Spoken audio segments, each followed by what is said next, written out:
The major has 3 phases. The qualifications phase, which includes both the RMR qualifiers and the RMRs, a playoff phase consisting of challengers and legends, and a finals phase called champions. The challengers and legends stages take place in May in France.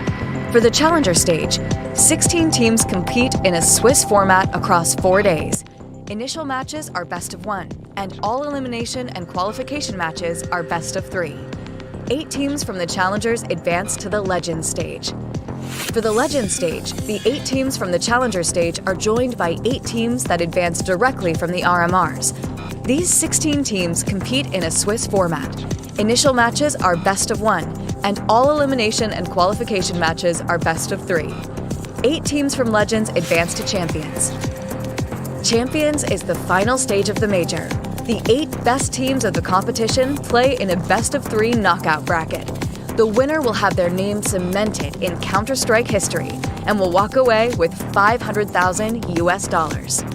Find schedules, team info, articles, and the best live viewing experience of the Blast TV Paris Major on blast.tv/major.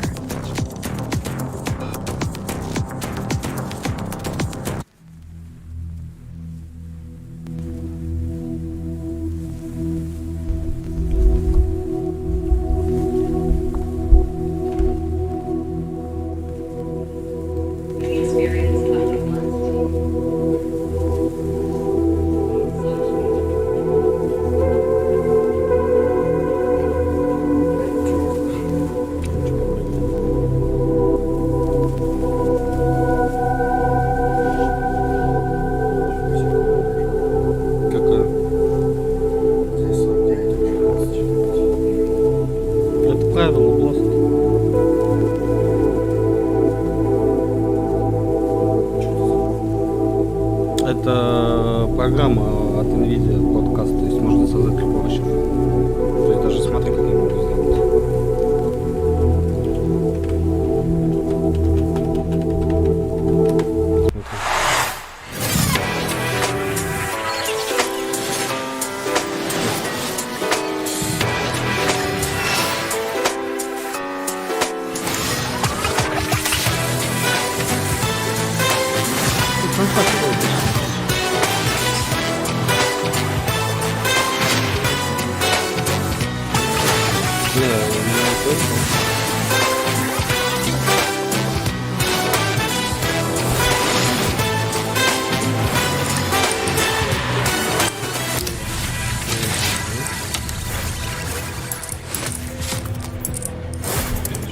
The city of love and lights, fashion, food, and now frags. The trigger were planted in 2 major titles, forging icons across generations, now concludes their legacy with the final ever CSGO major. Challengers hungry to become legends and make it all the way to the Champions Arena and the Blast TV Paris major. My name is FaZe, and it's my absolute honor to be joining you guys on the desk for this one. I've got Maui Snake and Pimp to be opening up this epic day of Monte. Counter-Strike. Gentlemen, I think it's an understatement to say we are so excited to be kicking this one off. Oh, absolutely. I mean, it doesn't get any bigger than this. This is what we've all been waiting for. And with how the last major went, we only know that this one's going to be better. It can't be any worse. Тем более вторая сетка у нас будет играть параллельным матчем. Сейчас скажем кто. So many storylines, and I would argue from a competitive standpoint as well, one of the most open majors we're heading into as well. There's no clear favorite, no clear-cut team where you look towards and think they're going to win it, so it's going to be amazing. And the fact that this is the final one in CSGO history, man, we're going to be taking a trip down memory lane, I'm sure, throughout the duration of this major. But the fact that Вторым this is going to be сетке у нас играет Пейн против Луксил. Если правильно, конечно, я прочитал. Ну, мы будем смотреть Монте против Фейзов. Если что, напомним, что мы поставили на Монте 1500 рублей с коэффициентом 2.8 и посмотрим, не смогут ли они победить FaZe клан, учитывая при том, что люди добились своего и попали на этот мажор. Эта команда очень хорошо играет. Я думаю, сейчас будем смотреть пики и на какой карте будет. Но почему-то я думаю, что это будет либо Мираж, либо Инферно. Первая наша карта. Пиши свои мнения в чате и комментарии. Don't really know what to expect from those, but the fact of the matter is that you have teams like G2, FaZe, and Liquid, teams that are supposed to go a long way in this major, playoff-bound teams as well, and they have to survive this scare of the challenger stage first, and that's not easy. We saw it last time in Rio, FaZe Clan couldn't make it out of the group stage, so it's not given any of these teams will make it to the next stage. There's just drastically different tiers of some of the teams here, the expectations that they have for themselves. Some of them just have to be the Mongols. I'm sure that they're just, they're happy to be in Paris. They're looking in the lights right now. But everybody else, FaZe, Liquid, the names you already said, Pimp, those guys have such high expectations for themselves that if they fall in this challenger stage, you're going to say that this major was a failure. Yeah, some of the teams that will be extra happy to be making it there will be the teams that made it to the legend stage from the RMR. Поэтому присоединяйтесь буквально через меньше, чем через полчаса. Будем смотреть первую игру. Поэтому играет у нас Монте против FaZe Clan. Ребята, я ставлю Монте. Ставлю на 1500 рублей, так оценка 2.8. И почему-то я думаю, Монте сегодня выиграет. I think is a bit of a surprise as well. But the counter they're playing right now actually give me hope that they can go a long way in this major as well. Right. We look at Into the Breach, and it's like we already had enough British talent on the broadcast. Why do we have to watch them in the server on top of that? I can't believe you didn't believe in the UK match. And on top of that, Fnatic has a British IGL too in Mezzi. There's 2 British in-game leaders actually in the Legend stage. Do you want a nice little fact? There's more UK players than there are French players actually at the Paris. Ooh, that hurts to hear. Does it hurt? As a guy who lives in London? You're right. Actually, you know what? Let's go. Yeah, we love that. Let's go, Freya. Come on. That is my king. I'm talking about King Mezzi. And now we go into a whole new game, so we're going to have to wait 10 more years to get some more UK legends. But when we're talking about the challenger stage, we obviously have to take a look at the format for this one. Pretty easy to understand. It's going to be a Swiss stage coming into things. Basically, Maui, 3 wins, you're through. 3 losses, you're out. That's the easy way to look at it. It is going to be seeded by the Bukol system on top of that. So some of these teams, based off of their placements in the RMRs, are going to have supposedly easier routes due to their seeding. Monte, a team with great seeding. G2, a team with great seeding. And FaZe actually is a team with very bad seeding, given that they went through the last chance qualifier. So they're going to have the hardest road ahead of them, theoretically, to make it to the Legend stage. We've also got to note that obviously the first 2 stages, until you hit those 2 wins, are best of 1s, and then we move on into the best of 3s, right, Jacob? Yes, exactly. When we get into the stage of where you're either getting eliminated or progressing into the next stage, it will be a best of 3 game. And the viewers at home as well to understand. Obviously, you only play teams with the same score as yourself. So if you 1-1 in the tournament, you only play other teams who are 1-1 as well. So it is a constant developing system right here with a lot of stake all the time. These best of 1s that we're going to see in a couple of moments, they're very important to get off to a good start. Yeah, we've got 8 of them racing the stage today. Obviously, it's going to be a rolling start depending on when the match is finished. So let's take a look at exactly what we've got on the cards for the first best of 1s are going to be going down. Obviously, this is going to be a mixture of what we've got on the A and the B stream. Anything for your money, Maui, that is standing out? Well, I think that there's 2 very close ones for me. I'm not sure how I'm going to read the last 2 games of the day, Mao's NIP, or at least the beginning stage here. Mao's NIP, that's super even in my eyes. Ends OG, also really even. And on top of that, Complexity Gamer Legion, I would have liked Complexity a couple weeks ago, but after what they've done lately, I might actually favor Gamer Legion, Pimp. Yeah, I would agree with that. I don't think Complexity are coming in super hot for this major, unfortunately. Neither are Gamer Legion for that matter as well. So I think it's a 50-50 as well. But yeah, a lot of close matchups. And interestingly enough, you know, we're going to get to see FaZe taking on Monte in the first game as well. And I think that's a bit of a potential favorite killer for Monte right there. Well, yeah, when we're talking about the games that are going to be going down on the A stream, of course, NIP versus Mao's first of all. Then it's going to be FaZe versus Greyhound. Not before G2 take on the Mongols, but first it's FaZe taking on Monte.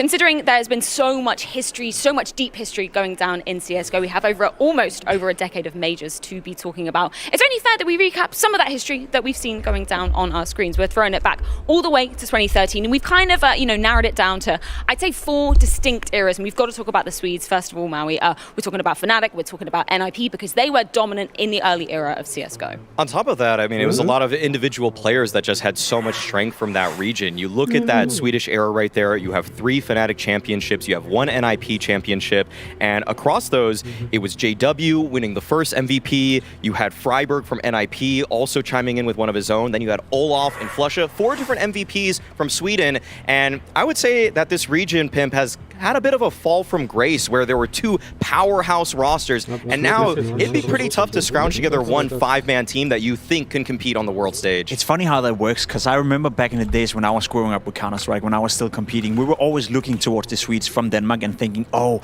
we're jealous of the talent pool, we're jealous of the way they've accepted esports, we're jealous of the way they have all these big internet cafes where everyone is coming in and supporting their favorite teams. We didn't have that back then, but as you said, that era in the beginning of Counter-Strike, the Swedes, they were running all over the place. Individually speaking, they were just better than everyone else. Tactically speaking, it wasn't really defined yet, I would argue, back in the day, so it was down to the individuals, and you named some of them: Freiberg, Get Right, Olaf Meister, Flusha for that matter as well. People that we today don't see play anymore, but back then they were the stars of the show. I want to go back to that image that we just saw on screen of Get Right literally crying next to the first major trophy he ever hoisted, because it was kind of a case of NIP being always the bridesmaid, never the bride, when it came to those finals against Fnatic. Right. I mean, what's so interesting about this is that Get Right, oftentimes considered one of the best riflers in the history of CSGO. They had that huge 87-0 streak at the beginning, but that was before the majors happened. Once the majors started coming in, it was Fnatic that actually took the first one. It was VP that found the second one. It took until the 3rd major for NIP to actually find their major championship, so you could see in that moment how much it meant to Get Right to finally secure the biggest trophy in CSGO.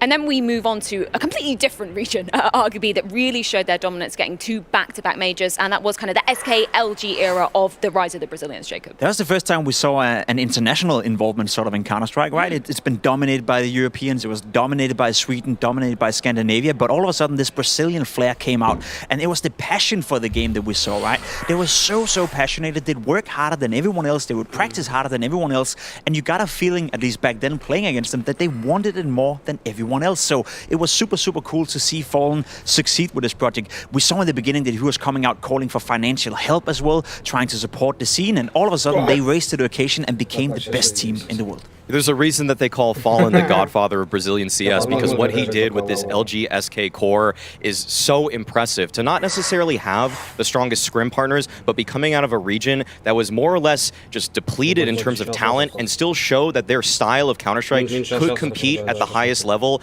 Incredibly impressive. And on top of that, you can't forget the fact that coldzera, the guy that won back-to-back major MVPs, #1 in the world 2 years in a row.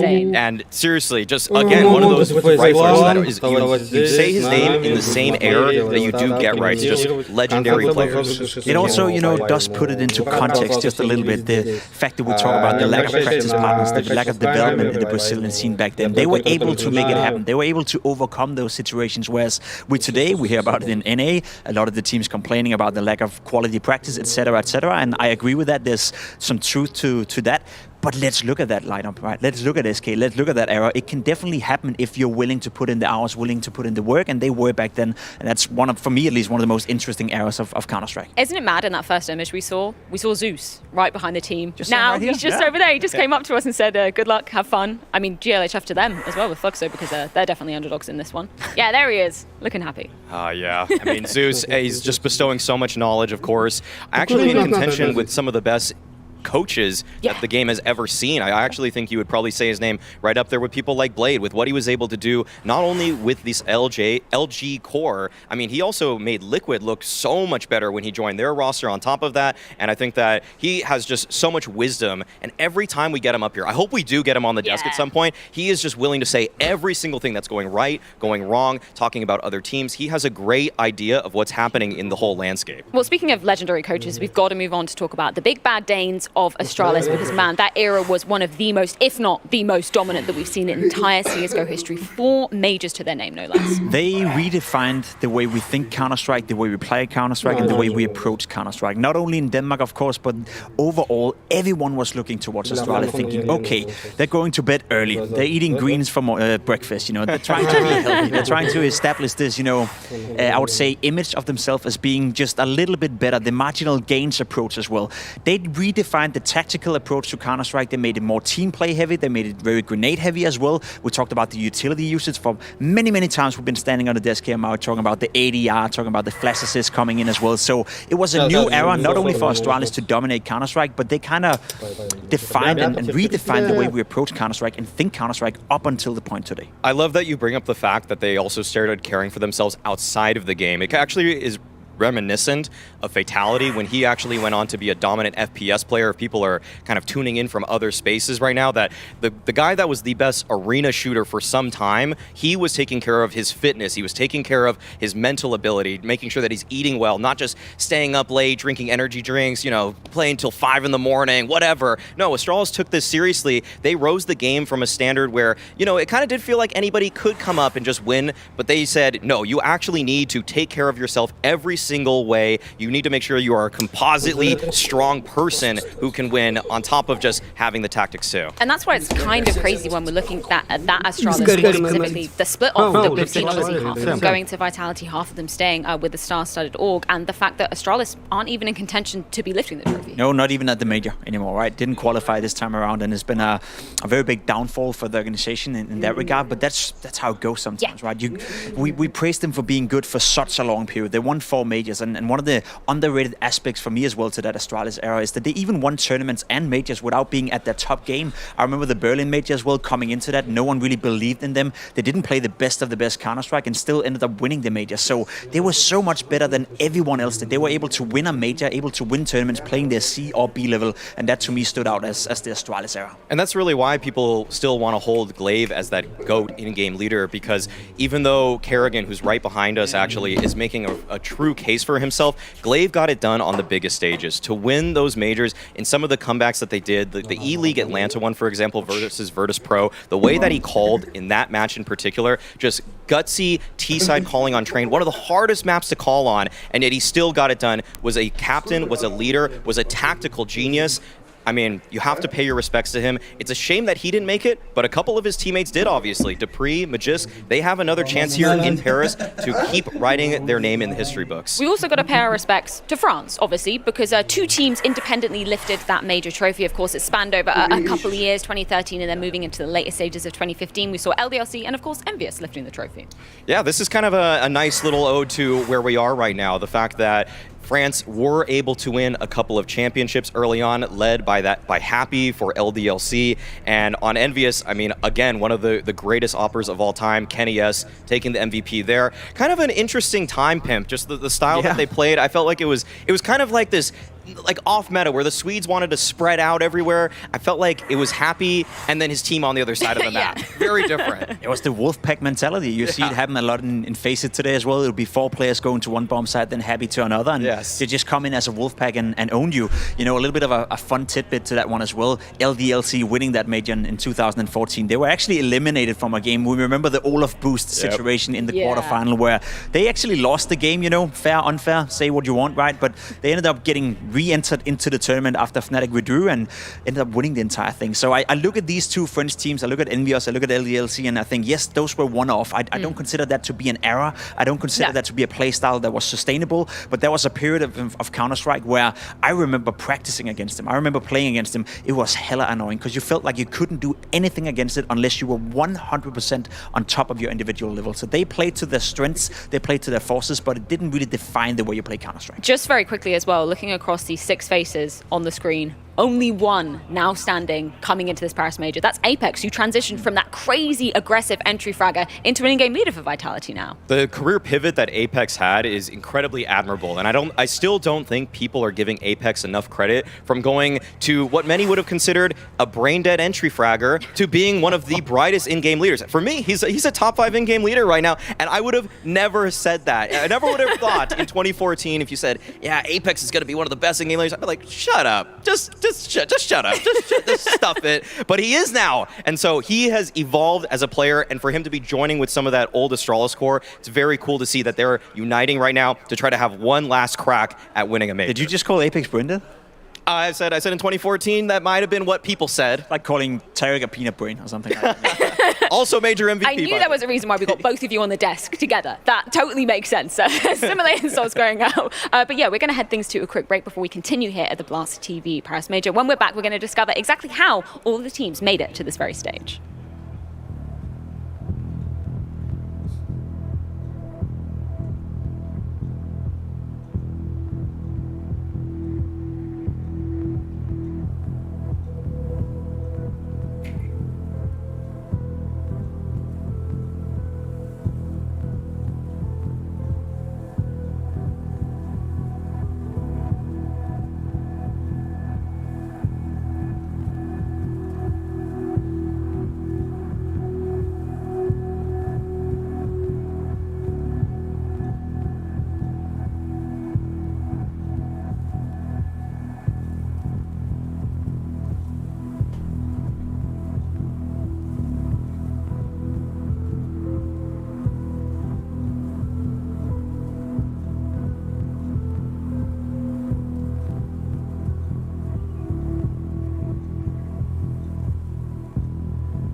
An arduous journey for many simply to make it to the French capital. Teams from every corner of the globe fought tooth and nail to pin a place in Paris. We're of course talking about the RMRs. They were the qualifiers coming in to the final CSGO major. And we're going to begin off the conversation by talking about the Asia's RMR, arguably, one of the smaller ones because only 2 teams would be netting a place here in Paris coming through from that. And when we're talking about the history of the Asia's teams that we've seen kind of rising, typically we'd be talking about Tyloo coming through. But unfortunately for them, it's been kind of a downwards decline coming into the later stages of CSGO. Tyloo just haven't been able to recapture that magic that was able to find them some upset victories when it comes to international competition. And it's been a couple other teams that have really risen up. And even though that org produces some of the most valuable stickers in the game, we will obviously not be seeing them moving forward. We see their losses right here, losing to Greyhound and to Rare Atom, another team that I would consider has been better in the Asian Counter-Strike scene than Tyloo. And so I think for maybe viewers that are used to seeing the Red Dragon Dragon on their stickers. You just got to go back and buy some of those old ones, which I am amassing. I am holding a lot of Tyloo stickers, so I am trying to sell those right now. Tyloo stonks on the rise. They're huge. Team decline. But let's talk about a team that has actually been really impressing us from the Asian region. We've got to talk about how decisive Greyhound were in their victory to make it here to the final major. Yeah, they picked up a bit of the slack from the Australian scene. We've had Renegades for many, many years. The Tyloo versus Renegades battle in those RMRs have always been distinct, but this time around it's Greyhound, and I think they're playing some very solid Counter-Strike. It's a team that you can actually look towards and think, okay, there's some potential, there's some upset potential, maybe even a contender to move through right here. It's not necessarily a team that I would argue have a lot of star qualities in terms of star individuals, but they seem like a cohesive unit that can play Counter-Strike at a decent level, and for now at least keeping the hopes up for the Australians. But Pimp, didn't you actually put this team as your 0-3? Ooh. I did, because I think they're going to lose all 3 games, but they can win games, like everyone else might.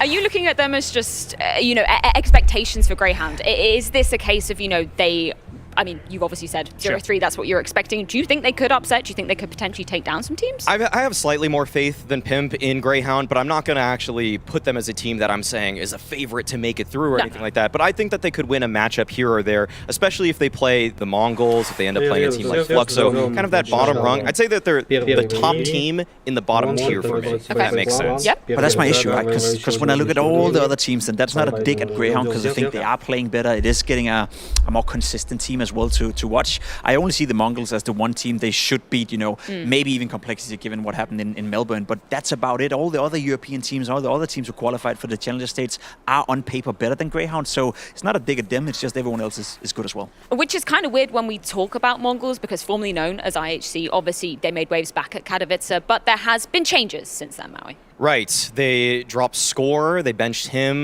They've obviously changed from IHC to the Mongols, and they have picked up Heiska. And Heiska hasn't actually been that strong of an individual for this team, so you're kind of relying on some of the other names on this roster who were good at the international events. People like Annihilation and Blitz and Techno. All of those guys have proven that they have the firepower that it takes in order to find those upsets and to find some pretty good consistency in their regional matchups on top of that. It is an upset team. We saw them in Rio. They took maps off good teams. They won a game down there. We saw them in Pro League as well do well. We saw them also, as you said, losing Score. I'm not necessarily sure that's a good thing. They were competitive in Melbourne as well. But overall, the Mongols is a team that when you look at the players, you look at the tendencies, they have one way of playing Counter-Strike, and that's in-your-face, aggressive Counter-Strike, let's fight. And they miss Score in that department. They miss some more individual flair, and without that, it's going to be tough for them to beat the Europeans. Let's move on to talk about the Americas region as well. Obviously, more teams hailing through from there, and we got to talk about Team Liquid as the first team. Obviously, expectations for them to be at least making it through to the Challenger stage, if not Legends. It would have been pretty close if they were not taken down by Furia, right? Right. In the 2-0 matchup, it was Furia versus Liquid, winner actually having a chance to secure a Legend spot. And in that third map between Liquid and Furia just simply outclassed Liquid. It was actually not even close, and it took Liquid to actually beat Nouns, and they dropped a map to Nouns in that one. That was super surprising, and actually Liquid, they kind of had a wake-up call at the RMRs where it was like, what you guys are doing right now is actually not good enough to compete, even in the Americas region, at a level where they should just be cleaning everybody up. So Liquid are going to be actually having their work cut out for them in this Challenger stage in what should have probably been a cakewalk, and they probably should have just been in the Legend stage already. Yeah. That's the thing with Liquid. We don't really know what to put them. We don't know what version of Liquid is coming in. We know where their ceiling is. We know how good they can play, but we also know the floor is very, very low. So for Liquid, it's a bit of a toss-up. But Jacob, we finally heard from Yakinda. They finally had a good boot camp in Europe. 10 months after he joined the squad. 12 months, to get a proper 2-week boot camp in Amsterdam. And that's my point. I believe in Liquid to be a good team. I actually think they're going to do well at this major, given the fact they've finally been prepared. Because they have a situation right now where they can't really practice in NA. Yakinda stays in Europe as well, so there's a pinged issue. Overall, it's just been a very rocky start to the year for Team Liquid, but I think if they were to step it up right here, it's definitely a team that can go all the way to the playoff. We've obviously got some Brazilian teams that are joining the fray from the Americas region, but maybe not some of the legendary Brazilians that you would expect looking at majors gone by. Unfortunately for Imperial, they don't make it to the final CSGO major. Right. Imperial with Fallen, and really, you look at this team and what they were able to accomplish in Rio, just qualifying for that in general, it felt like a fairy tale story for them, getting into that major, this Last Dance project that has continuously waltzed around town and actually taken some scalps here and there too, beating Cloud9 actually at the Antwerp major in a huge upset victory for Imperial side, but then they don't make it. And that is Fallen not competing in, dare I say, the final CSGO major. And that's a bit of a shame for a lot of the fans out there who are tuning in to see Fallen. They care almost more about Fallen's brand than they do the team itself. It almost felt like the Last Dance should have, ended themselves after the Rio major in a sense, because that was a beautiful story. That was a beautiful tournament for them coming into it. We also saw them in Antwerp where they did good. They beat some good teams and really put up a good fight against a lot of them out there. But overall, I'm just left with a feeling that yes, this project was bound to go down. It also speaks to the quality of the NA qualifier. I think there's a lot of Brazilian teams. Yeah. There's more and more NA teams right now who are decent at Counter-Strike. So it's no longer an easy task for a team like Imperial and for a guy like Fallen to qualify for the major. I guess we can talk about a similar story when it comes to 00 Nation as well, because coldzera, obviously a legend of the game. You brought up, twice major MVP, back-to-back #1 in the world. Unfortunately, not going to be here in Paris. No, and they kind of went out with barely a whimper at that. I mean, just getting demolished by Team Liquid, 2-0'd by MIBR, and with coldzera and 00 Nation, I think Pimp, for the org's sake, you'd want to see this team do a little bit better, but it's just that coldzera, he's trying to in-game lead again. I mean, Taco was the in-game leader for that roster for a while. He had to step back for just a little bit, and so I've seen some bright signs for 00 Nation. They actually made it to the playoffs of Pro League, which was a huge surprise, but then they just haven't really done much else other than that. I don't know what pills you're taking to see those bright signs, to be completely honest. I haven't seen them with 00 Nation. Some of the individuals are okay. I think like Dumao and Lado have a future for themselves. Sure. I don't know if it's on this roster, though. The team is not working out, and Taco,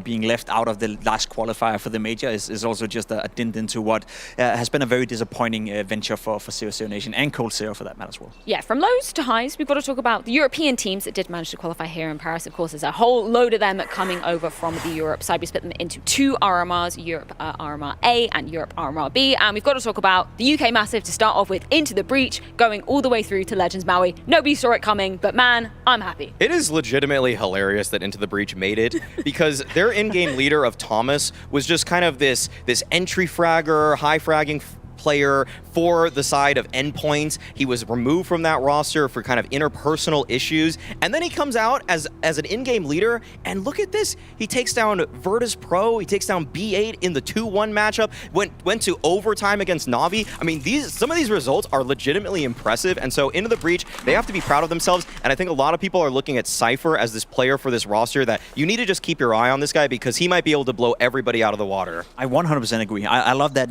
history with the games at the RMR, because they were legit putting up good fights against some of the best teams in the world. Virtus Pro, the reigning champions, outsiders, not going to be here, basically because of Into the Breach. That's part of the reason. So yeah, they were beating good teams. They were playing solid Counter-Strike, and they seem like a unit as well. I'm not going to call them mini-heroic, because they're not, but it does strike me as a team that doesn't have that big star player, but they have a lot of players on the team, Realm for that matter as well, who can make the difference at any given moment. Yeah, how do you kind of view Into the Breach's playstyle then? Because it sounds like you're saying it's more of a kind of team effort rather than relying on one sole individual to kind of carry them through the matches. I would say that Into the Breach, after watching a few of their games, I like that Thomas actually calls for a lot of different tempo shifts. Like sometimes it's a slower default, one that grinds the opponents a little bit more, and then sometimes he'll just call a rush in the very next round. And I don't know if that's from a shallow playbook, or he just thinks it's the right call because it was working at the RMR. So who am I to judge if he's going to actually find results by playing just kind of a almost random calling style? Sometimes it feels very strat roulette-y, but their defaults actually look decent against top teams that they played. Throwing it back to the MMPs. We love to see that. I wouldn't expect any less from UK. No, that would be amazing. We've got to talk about VP though, as you perfectly reiterated, Jacob, the fact that this is the first time we have not seen the defending major champion make it to the subsequent major. What a disaster. What a disaster that was for VP, right? Outsiders who ended up winning, rebranding into VP coming into this tournament, starting off fine by beating Saw. You think everything is all good, losing to Bait. Into the Breach loss, that was a big one. I don't think anyone saw that coming. And then the biggest story for me was the change of player coming into the last game against Mouse. Chiron being left out, being put on the bench. You put in Norbert to play the final game, and to me that was just a sign of desperation for VP. They knew something was awfully wrong during the RMR, and of course they weren't able to beat Mouse, and they ended up not qualifying. It's crazy that Thomas broke this team.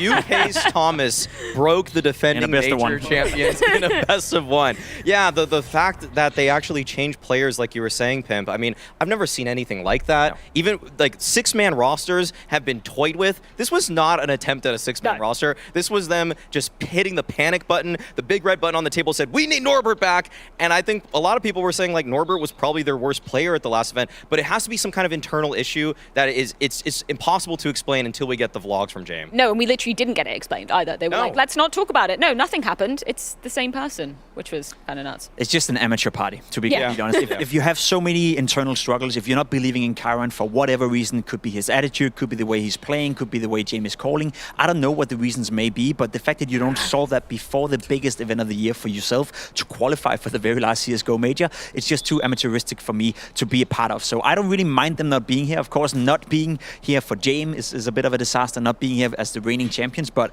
that whole amateur party they were showing up with at the RMR, you know, even the rumors with the visas and all that kind of stuff, I just can't be bothered, to be honest. It's going to speed our days up, which is one thing that's going to help, but I think that the one thing is that it's so weird is that James twice in a row, like when he was HLTV top 20 player, who is he looking at to be a next up-and-coming star? He picked Kyron 2 years in a row, and then he's like, nah, I don't need you anymore, actually. You're not the guy that I thought you were. It's like, that's just such a weird read for that player and not being able to deal with the adversity. And you would think that a captain like James, who has actually led the Vanguard lineup to a major finals, who has won a major finals now, would have been able to deal with that. But, you know, sometimes it's just too much for him. Yeah, definitely strange times for VP moving forward. But obviously we've got to talk about Na'Vi as well. They were kind of, I guess, the clear-cut favourites, maybe alongside FaZe coming out of this European RMRA. And the fact that they made it through pretty decisively, that's good for Na'Vi. That is good for Na'Vi. Of course, the first game was a little bit rocky, and you thought to yourself, uh-oh, is this going to be a tough one for Na'Vi? Then they beat Falcons convincingly. And then the biggest event for me during the RMR Group A was the fact that we saw Na'Vi beat FaZe relatively convincingly, but NPL having a monster of a series. That was the first time we saw him enabled within Na'Vi. And that was the first time I think the narrative changed around Na'Vi as well, that we get to talk about them as being a team that potentially can raise from the occasion and be one of the favorites to win the thing. If they can fully integrate NPL and if he can find a little bit more consistency in his performances, you know when he's backed up by Symbol and Electronic and Bit for that matter, there's a lot of skill within Na'Vi. So don't count them out yet. And the RMR right here, that was a step in the right direction. Yeah, we did some of our predictions yesterday, just kind of like unofficial. Who do we think would win the major today? And I still actually would say, I believe in Simple, I believe in Na'Vi. The consistency issue is still there though, Pimp. I do have to say what we saw at IEM Rio from NPL wasn't the same NPL we got at the RMRs. Yeah. And so it was a one-off, you know. It feels like it's a day-to-day thing with him. And I think that this, I mean, the Legend stage, the Swiss system there is going to be very telling for, are we getting the NPL that Na'Vi needs if they want to be competitive and actually have a chance at helping themselves lift another trophy. Do you think Na'Vi is going to win the major? Right now, I'd say yes. He predicted it. But who do you think? Yeah, Jacob, who did you put on your bingo Who board? is going to win the major? No doubt. Who did you put as your MVP? Stown. What What about you? I don't know, Buzz. I don't know, 0 in the name, maybe 1 in the game after this. I'm not sure. Let's talk about the European RMRB. Obviously, we've got a hell of a lot there as well. I'm expecting from that one too. As we talk about that, obviously 9, I think, are the ones that kind of blew us all out of the water, making it through to the Legend stage straight away. One of the most exciting teams to follow right now in European Counter-Strike. The race and level they've had and the way they play Counter-Strike, the way they approach Counter-Strike. I'm a big fan of 9, I'm not gonna lie. When I watch them play, you can see that there's a lot of thought process behind what they're doing. The mid-round calling seems to be good. The individuals are starting to shine. Not like they have a star player, but Hayes, of course, coming back from Ents into 9, has regained some of that confidence he was lacking. I think all the Ents members even said that we believe in Hayes, we know he's good enough, we've seen his peak, but he just wasn't performing consistently enough. He's found that consistency inside 9. He's finding a home right now, one of the most interesting prospects in European Counter-Strike. 9 flat out plays some of the most interesting Counter-Strike I could name, bar none.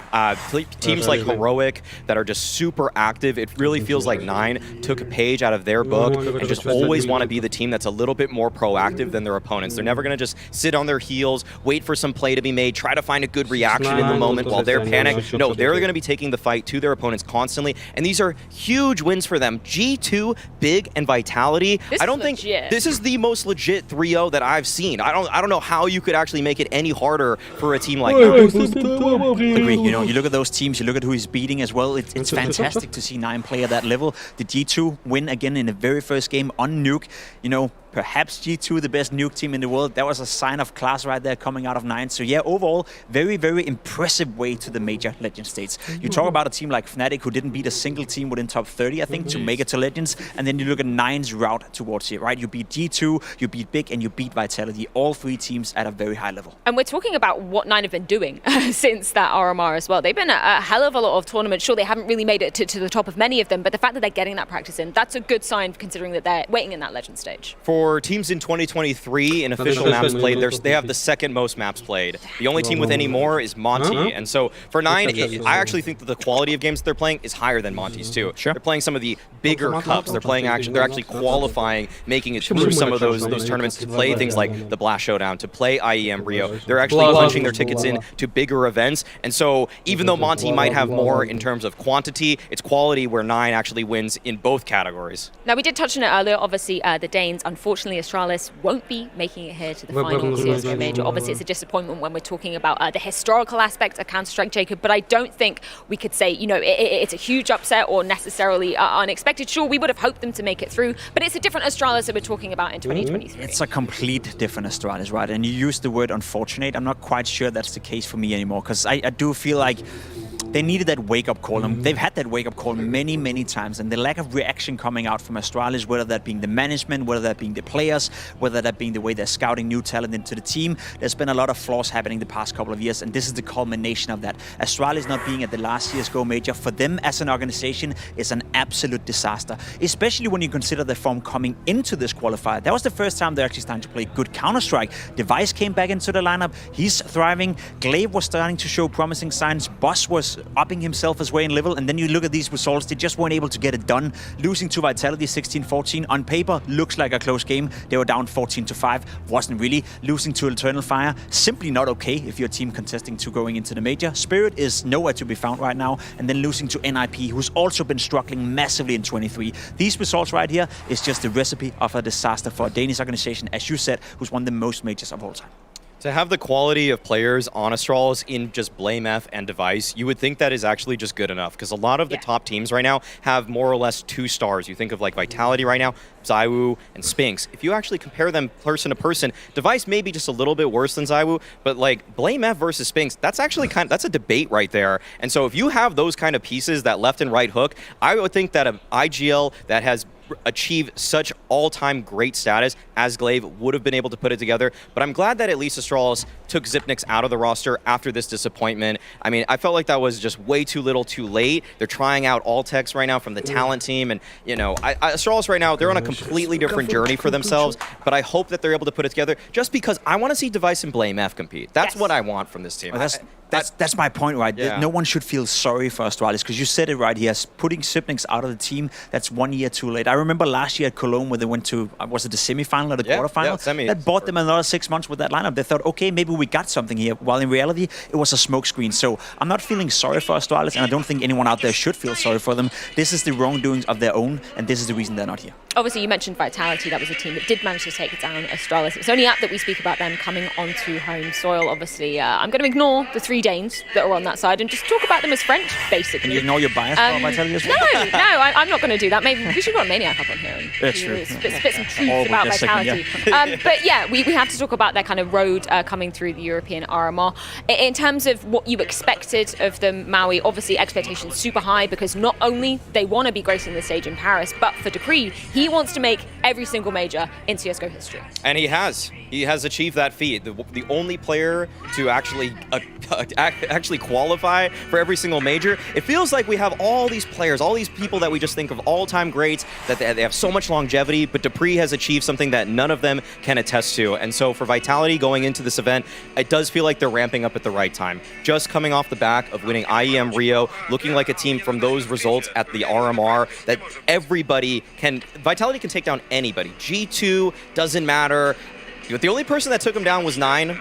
I have a lot of respect for Nine for doing that, but I think you just look at that and Vitality, they've achieved consistency, Pimp. That's what's impressive about them. That's the thing, consistency, right? They're showing up consistently game after game after game. I remember the three of us standing in Antwerp, and we talked about Spinks when he was playing in ENS, saying he was one of the most upcoming riflers right there, potentially a top 10 rifler in the entire world at the time being. We haven't seen that Spinks in Vitality before now. We saw him at Rio play a fantastic tournament. We saw him in the qualifier here do well as well. And the fact that they unleash Spinks now, that's enough for Vitality to be competitive. You have Saivu, who currently is the best player in the world, and then you have the old Spinks, who's slowly but surely starting to ramp up, and that should be enough to get you excited for it. And when we're talking about dupreeh as well, I've caught up with him at the recent Rio IEM, and when we were talking about, you know, do you feel the pressure to be qualifying for this next major? And he was like, I've literally attended 19 of them. No, I know the drill, right? And that's a testament to his experience, his mentality, and how kind of cool, calm, collected he can be as a player, right? And I'm sure you have a lot of experience with him, Jacob, being from Denmark. Yeah, he's one of the best teammates I've ever had, to be completely honest. Never caused any issues, would never be a bad guy to be around, would always offer solutions, would be willing to sacrifice himself, a very selfless player in that regard as well. And I think that is his new role within Vitality as well. They've been very open about it, that he's being put in positions that, personally for dupreeh, not necessarily comfortable with them, not necessarily where you get the most productivity out of him as a player, but he's willing to do that because he's well aware that you got to facilitate Spinks, you got to facilitate Saivu, you got to facilitate Magix for that matter as well. So one of the best teammates I've ever had, out of doubt. With dupreeh, what's really impressive on top of it, though, is that what he was able to accomplish at IEM Rio sheds a lot of the doubt from before, because in my eyes, dupreeh was probably the worst player for Vitality for the past 5 months before Rio. It was actually him that was hindering the team, but if he's able to actually do what he did to teams like Cloud9, just running at them on the T side of Vertigo, just pulling off the craziest of comebacks off of his back, on his shoulders, then that's why you have to actually consider Vitality now as one of the teams that has a great chance to win this entire event in Paris. Of course, we have to talk about the last chance qualifier as well. It's new to the major system, and that is where we unfortunately saw the departure of Cloud9. This is just an absolute abomination when we're talking about this team. We even heard them say in Rio, they literally didn't speak about not qualifying for the major coming into that next tournament. They literally got on a flight, didn't talk to each other, did some practice, came into the server, and it didn't pay off for them in Rio either. I don't know how to phrase it for Cloud9. It's just it's a mental breakdown of some sort, right? The team obviously have enough quality to be at the major. The team is a team that, had they been here, we'd talk about them as a playoff-prone team. We'd talk about them as a team that, with Shiro and Exile, have two of the most interesting players in the world to watch. Hobbit, for that matter, who's had a good 23 so far. But I don't know what it is, Maui, and maybe you're better at phrasing it than I am, but it just feels like a mental block that is coming in every time the pressure gets to them. Every time they have to deliver some sort of result, they just cannot get it out. Just a lack of consistency. I put it on two different things. I think it is partially the mental aspect, but I'm still not a fan of what Cloud9's system is. They have the potential to beat the best teams in the world. We see them at Dallas last year, winning the entire event, taking down FaZe in the quarterfinals of that event, and then they lose to FaZe in a studio matchup where they choked a massive lead to them on Mirage. And then look at some of the other losses, losing to Monte, losing to ENS, a team that's looking okay, but still on the come up. You would never consider them the favorites against Cloud9. And so Cloud9 right now, I'll say this. Look at what Astralis did as soon as they didn't qualify for the major. They immediately cut a player. They knew that those results weren't good enough. And Cloud9, they just want to keep on trucking with this same lineup. And it's been to mixed results at best, I would say. Well, that's also my point with it. I said it a couple of times. The signing of Buster made no sense to me whatsoever. The man didn't play Counter-Strike for 7 or 8 months. And the last 7 or 8 months he did play Counter-Strike in VP, he was in his worst form ever. So the man was out of form for almost a year and a half. You bring him into Cloud9 and you expect him to make the difference. Fair enough. If you didn't have any other options and you'd had to go with Buster, I would buy it. But you have the CIS region right now filled with talents left, right, and center. I've never seen that many good players coming out of a region as of right now. So it's not like Cloud9 couldn't go anywhere else. And that, to me, is sort of part of the downfall and why I'm a little bit disappointed in the decision-making as well. And we've got to talk about the emotions that go along with this, right? Because you said crumble, collapse, absolutely coming out of Cloud9 throughout so many matches. And we saw those emotions coming out of Shiro as well, who I feel, we've been robbed of seeing him at the final major. I mean, we've been robbed of seeing Shiro.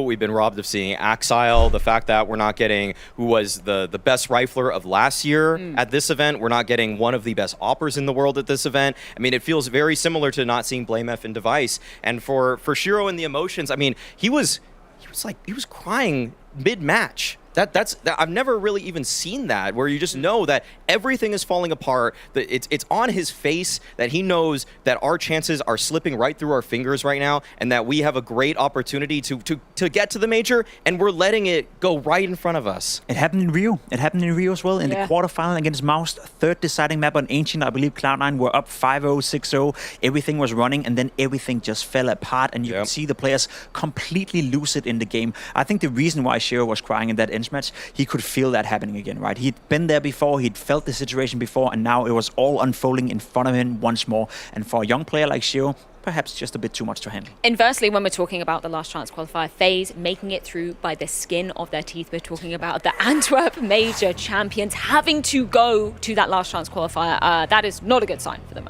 We just have seen the floor of FaZe, more or less. After winning the Intel Grand Slam at ESL Pro League most recently, the fact that it took them this much effort to make it to the major itself, it shows that in some ways it feels like FaZe, they just take some events off, they go on for certain ones, and Kerrigan's talked about it before, that he cares about a few events in the calendar more than anything else. He cares about Katowice, Cologne, and he cares about the majors, and that is why people are still excited about FaZe, that even though they barely squeaked into this event, you still can't count them out as being one of the 5-6 best teams at the entire event. That's the thing, right? There's two coins to that one, because yes, they shouldn't be here, let's be honest. It's the first time in major history we had this last chance qualifier where all the teams got another shot, 6 teams battling it out for one spot. Cloud9 didn't make it, FaZe did, but they shouldn't be here. The guys behind me shouldn't be here. But now that they are here, as you said, they're one of the favorites to win the entire thing. They have the experience, they have the know-how, they definitely have the player material to get up there. So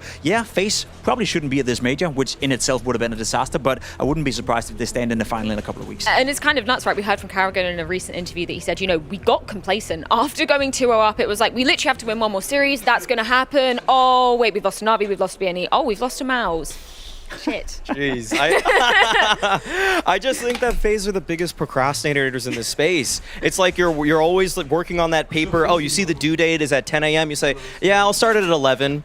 I'll start it at 1 in the morning. Wait a second, I need an energy drink to get me going on this one. And now you're starting at 6 in the morning, and you're just running off of fumes. And that's how FaZe got into this event. Also, making a huge comeback against Cloud9 in a game that they had to win to even get to this. Also in the last chance qualifier, it's like, when are they going to wake up? And I hope they woke up now. I hope they're awake for this matchup. Well, FaZe certainly having an axe to grind after almost faltering before even making it to the capital. That's going to be in their first series versus Monte, and it's coming up after this.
Paris raring to get underway, and FaZe versus Monte first up on the plate. The Blast TV Paris Major begins with the squads who ended the Antwerp Major as champions, but ever since what has been a practically flawless start to 2022, the rest has been quite bumpy for FaZe, Jacob. Yeah, it hasn't been the high-level FaZe that we like to see. It hasn't been the team that we saw in the vast majority of 22. It hasn't been the team that won all the big tournaments in Cologne, Katowice, you name it. Won the Grand Slam for that matter as well. It's been a different outlook for FaZe Clan, and I think Kerrigan said it pretty well leading up to it, that they've been a little bit complacent with their situation. They don't need it to fight to prove to the rest of the world that they were the #1 team in the world. It almost does feel like it doesn't really matter whether you're ranked #1 in the HLTV rankings. You want to win the big tournaments, and I think that's where their focus is at right now. Obviously struggling, even making it here to the major was not supposed to happen. It was not part of the plan for FaZe, but now that they're here, I am 100% convinced that they're in a different shape and in a different outlook than what we've seen so far in 23. I'm gonna need them to prove it to me, Pimp. Okay. I'm not convinced just because they're here. I know that this FaZe has come in and out of tournaments. Sometimes it looks like they're the hottest thing on the planet, scorching heat, and then sometimes it's losing before they make it to the playoffs. And I'm thinking about Katowice, where they lost to Liquid before they even made it to the arena. How Kerrigan said himself in that post-game interview, he doesn't know if he's going to get many more chances like this in his career, just given his age, given the amount of time that he's been here. But I do think that there is still a great chance for FaZe, but I still need to believe. I need to see it to believe it, Pimp. I can't just look at the names anymore. I'm not, even though they just won the Grand Slam, what they've done after that, the last chance qualifier, like, come on, get it together already. I want to see a 3-0 here, then I'll start believing. I think the world ranking was enough for me to confirm that even when they're at their lowest low, it's one-off tournaments, right? It's not like they play 3 tournaments in a row where they don't make the playoff. They will have the occasional Katowice where it's not looking good.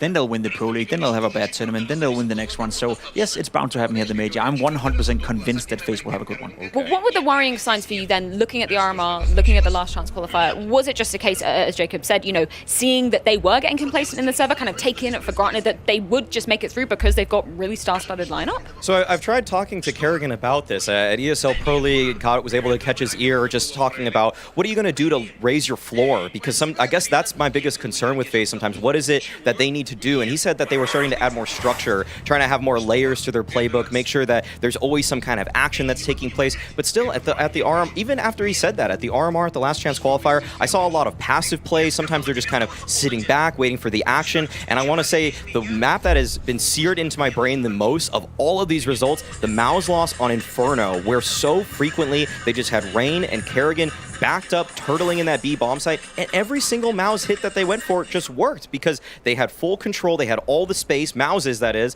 and Kerrigan and Rain, they were just like, they just looked panicked. They just were stuck in a bomb site for the entire time. I want to see FaZe take the fight to their opponents. I don't want to see them on their heels anymore. I was just about to say, please don't put in more structure to this team. Please don't go back to that where you need to build up a floor, because we know FaZe are at their very best when the individuals are shining, when they're willing to take the duels, and when they're showing confidence on the server. Well, let's check in with Kerrigan ahead of this series, courtesy of Banks. Kerrigan, FaZe coming into this major, you've been speaking a lot on other interviews about the energy needed, you know, the importance of that time off and getting ready for it. But obviously you've not played a game just yet, so coming into this event, what does it feel like within the team? Do you get a good sense?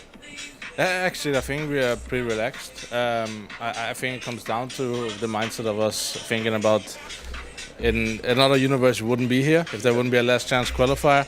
So I think we're just going to step in and bring the hype and the energy. We have a lot to prove to ourselves, but also to other people. But not so much that we need to put a lot of big pressure on us. It's a long tournament if you want to win it, and that's the aim we have. But we have to step up on the first day. And yeah, just bring on the heat and bring on the way we play. And what have you done specifically to be able to do that? Because normally, right, if we compare it to other events, maybe best of threes, you know, different formats, you know, obviously having to start from so far behind and you're seeding. What has changed for FaZe to make sure you're in the best position possible in order to do this incredible potential run to win it all? I think one of the things we did after Rio, after having a team talk, was to take extra days off and then make sure that we have less practice days, but make them really efficient. So we have to step up in not just playing to play, but really work hard and really work effective and correct the mistakes we see in practice and stuff like that. So I think by taking some days off, we brought more energy than we normally would in practice, and then obviously having our first boot camp this year, 5 intensive days in boot camp, and I think we come well prepared. But that being said, you have to deliver on the day-to-day, and the first day of every group stage at a major is the most vital one. Definitely, there's a lot to be gained or lost when it comes to this. And when you're looking at what you can gain against a team like Monte, I know you spoke, it was on the HLTV interview, about they can be a dangerous team. It's a team you like to look at. You obviously practice against these guys, but how do you avoid being upset? How do you plan into that? I don't believe just this whole playing your own game is the thing you can get away with anymore. I think yes and no. I think Monte is playing so many officials that they don't have many new executes coming into the major, but they have the basics in check, they have the aim in check, they have everything in check, where the Taiwan teams probably have a lot more new stuff, but also a little more shaky maybe in the duels and the basics of the game. So yeah, playing the basics and just shooting hard. I mean, these guys shoot really hard, so we have to be really on point individually today and make sure we don't do mistakes when we rotate and have good communication. So in some say you always want to play your own game. I think there's a lot of information about these guys, but also looking into them, they are playing the basics good, so you never know really what they're going to do. They have some tells we can use, but overall we just have to be really on point today, and that's how we need to start the major. And is there something in particular that you've looked at that you can rattle them using your experience and then probably the pressure they're feeling? Yeah, obviously we had time to prepare and we kind of feel comfortable and confident in the veto. But that being said, I mean, it's always different when you see something in a demo and you have some ideas how you want this game to be played out. Try to vision it, but it's not always doing that. But sometimes it does, and I think we have done good to prepare the team, not over-prepare anything, but really be aware of what we need to look at and what we need to abuse in case it shows up in the server. So yeah, the default stuff, but really more intense and getting ready. And like I said, we need the guys to be fired up from day one, and I'll try to bring the energy and hype up the guys and try to live this last major as is our last life.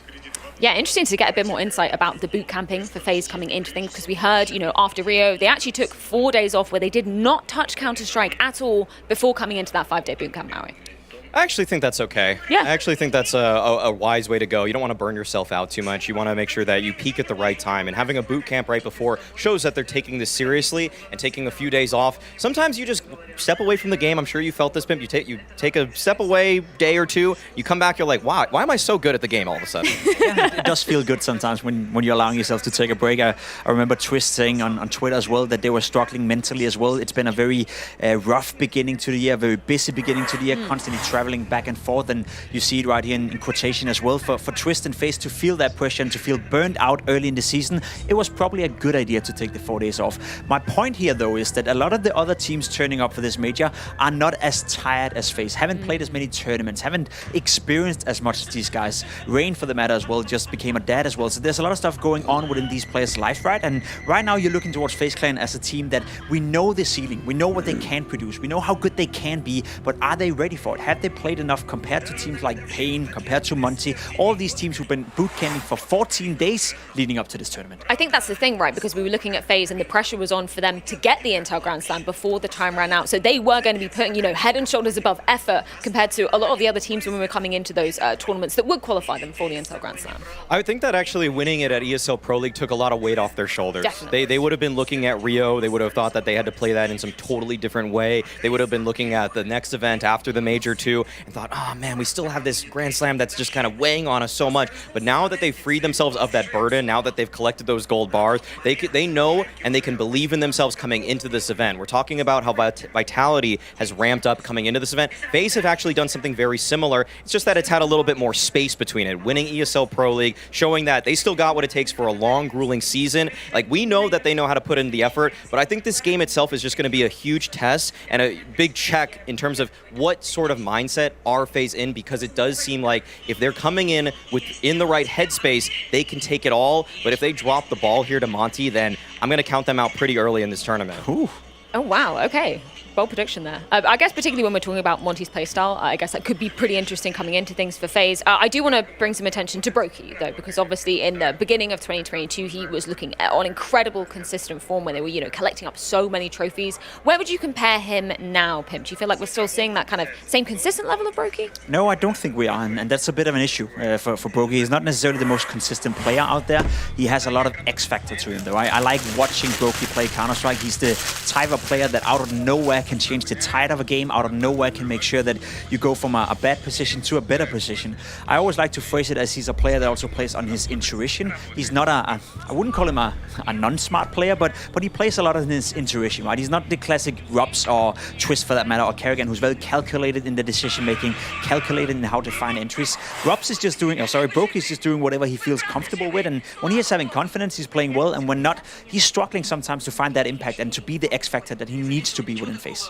I just find that Brokey's style itself lends itself to just putting a lot of pressure on him, like so frequently, as opposed to, say, a couple other operas in the space, like say Simple or Monte, that are at the very top of the world right now. They're putting themselves into fights all the time, but Brokey just doesn't take quite as many opening duels as a lot of these other guys. Even Zywoo will take more from time to time, but it's usually some of these other guys like Rain and Kerrigan that are the spearhead to these defenses from FaZe. So for Brokey, sometimes getting involved just means locking down whatever site you find yourself in the last 15 seconds of the round, and we know that's just the most pressure you can feel as any player in the server. Let's pivot to talk about their opponents that could potentially be receiving a baptism by fire here in Paris. That's of course Monte, and Maui, you brought up an incredibly apt point about what they've been doing throughout the duration of 2023. They have been attending so many tournaments, grinding out so hard. Yes, since SDY joined the lineup a few months back, they've played 168 maps in officials. Ouch. And they're winning well over half of those. They're winning roughly 2/3 of those,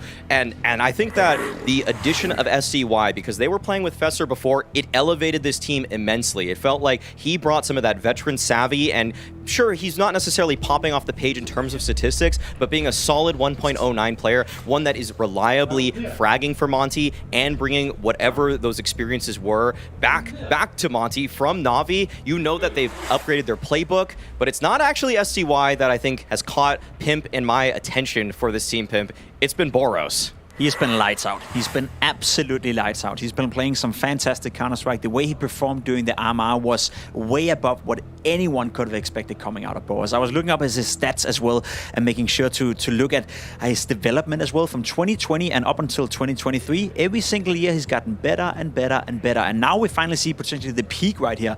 Young is flanking him pretty well. You see the difference in his stats as well from coming from Na'Vi, where he didn't get a lot of space, didn't get a lot of responsibilities, were put in sort of like a placeholder position. He's now feeling he has to make the difference here together with Boros. Another player you can put under the loop as well would be Roro2K. Online, in those periods, in all those maps, he's performing very, very well. But in the RMR at LAN so far, he's been very underwhelming. And he used to be a star player. He used to be the guy who could make the difference on the server. So two sides of going right here. Either we haven't seen the best of Monte, because if you can activate both Young, Boros, and Roro, you have a trio of players who can really make a lot of damage. Or you're looking towards Roro as a player who just can't perform at the highest level. And that could be an issue for Monte. Well, speaking of Roro2K, let's go ahead and check in with him ahead of his first game in Paris. And the fact that you guys are in a situation where the team's looking really good, but you're now without a coach coming into it. What does that change for you guys?